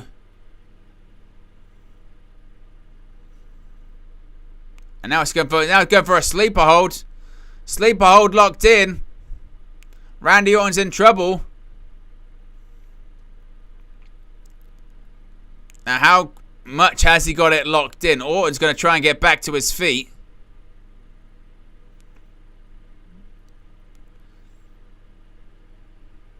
Orton's going to try and slip under.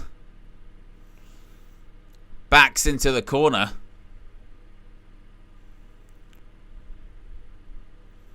Oof. Backed into the corner again. Orton is fading seemingly. Roll through. No. Look at that once again. Brilliant by Gunther. Orton's face is turning beet red indeed.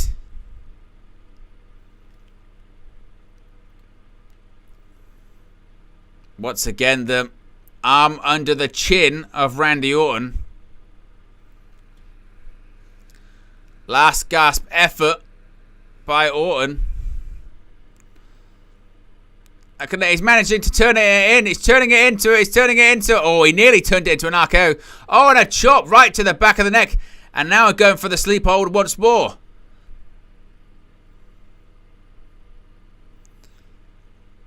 Oh, and now look at these elbows across the jaw.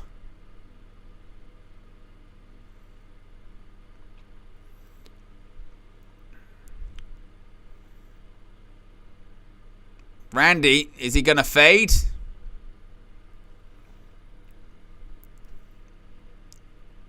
This guy's trying to escape. Oh, look, he's got Gunther up on his back. Look at this. Look at the strength. Oh, look at that. Just drops to his back. And manages to break the hold. Oh, no, but Gunther sits up. Snatches him back. Now he's got his legs wrapped round. Has he got him grapevined? And once again, elbows to the throat and the neck of the Viper. Maybe he's got him in again for a sleeper.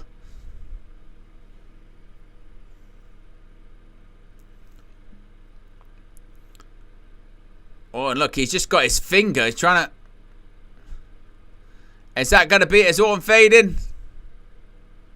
He ran it. He did it. He rings the bell. He passed out. Gunther wins. Oh, I forget. It came out of nowhere. He choked out the Viper. Nothing controversial about that one.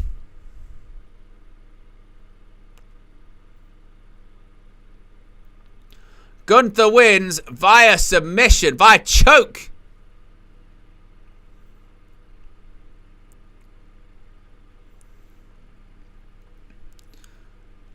What a physical contest that was.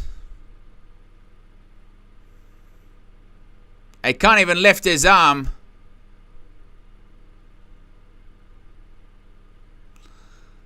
And Gunther retains in Berlin.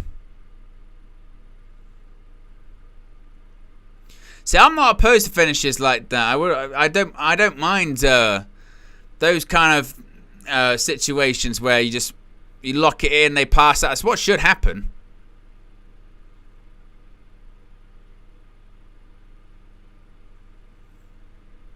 Obviously hit the RKO. Kicked out at 2.5.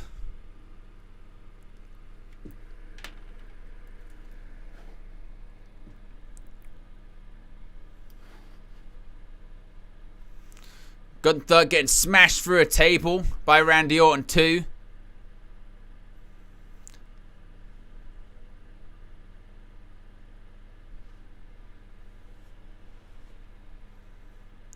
He went for an RKO. He got out of the way. Chopped to the back. And it's locked into the sleeper hold. Multiple times. Kept getting those elbows. And honestly, again, that's as clean as it gets. Just literally choked him out. It's definitive as it gets. He was better. He was stronger. He choked him out.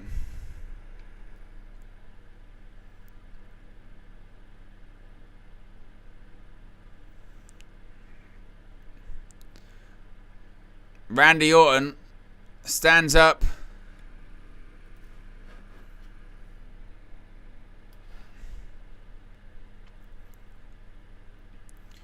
Randy Orton has been defeated, but I guess by the future. Gunther offers out a hand. And look at that, a handshake. A handshake from the Viper to the world champion.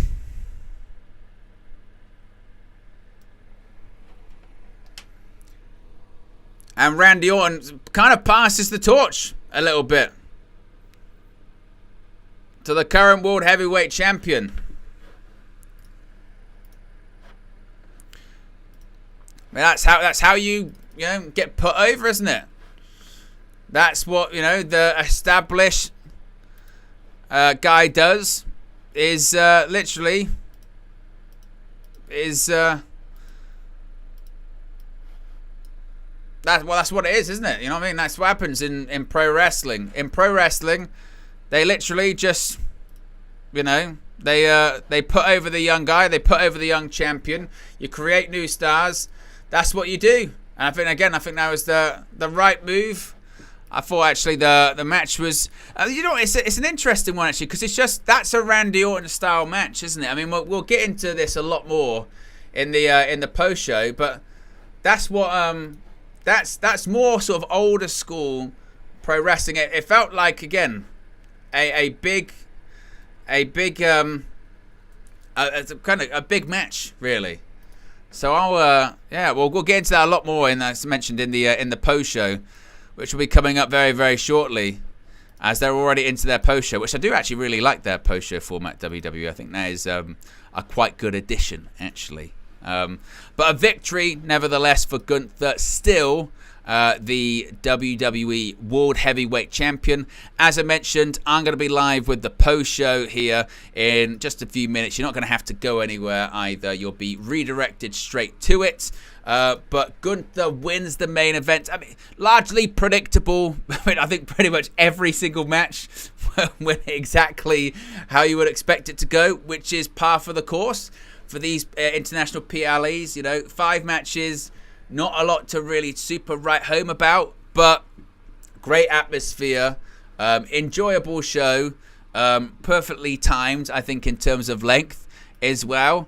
And now we move on to the next one. What even is, actually? I'm just trying to think. What even is the next PLE? I forget. But whatever it is, we shall indeed be live for it. So big up. Appreciate everyone tuning in. As I mentioned, we'll be live for the post show very shortly. I'm out of here. Peace.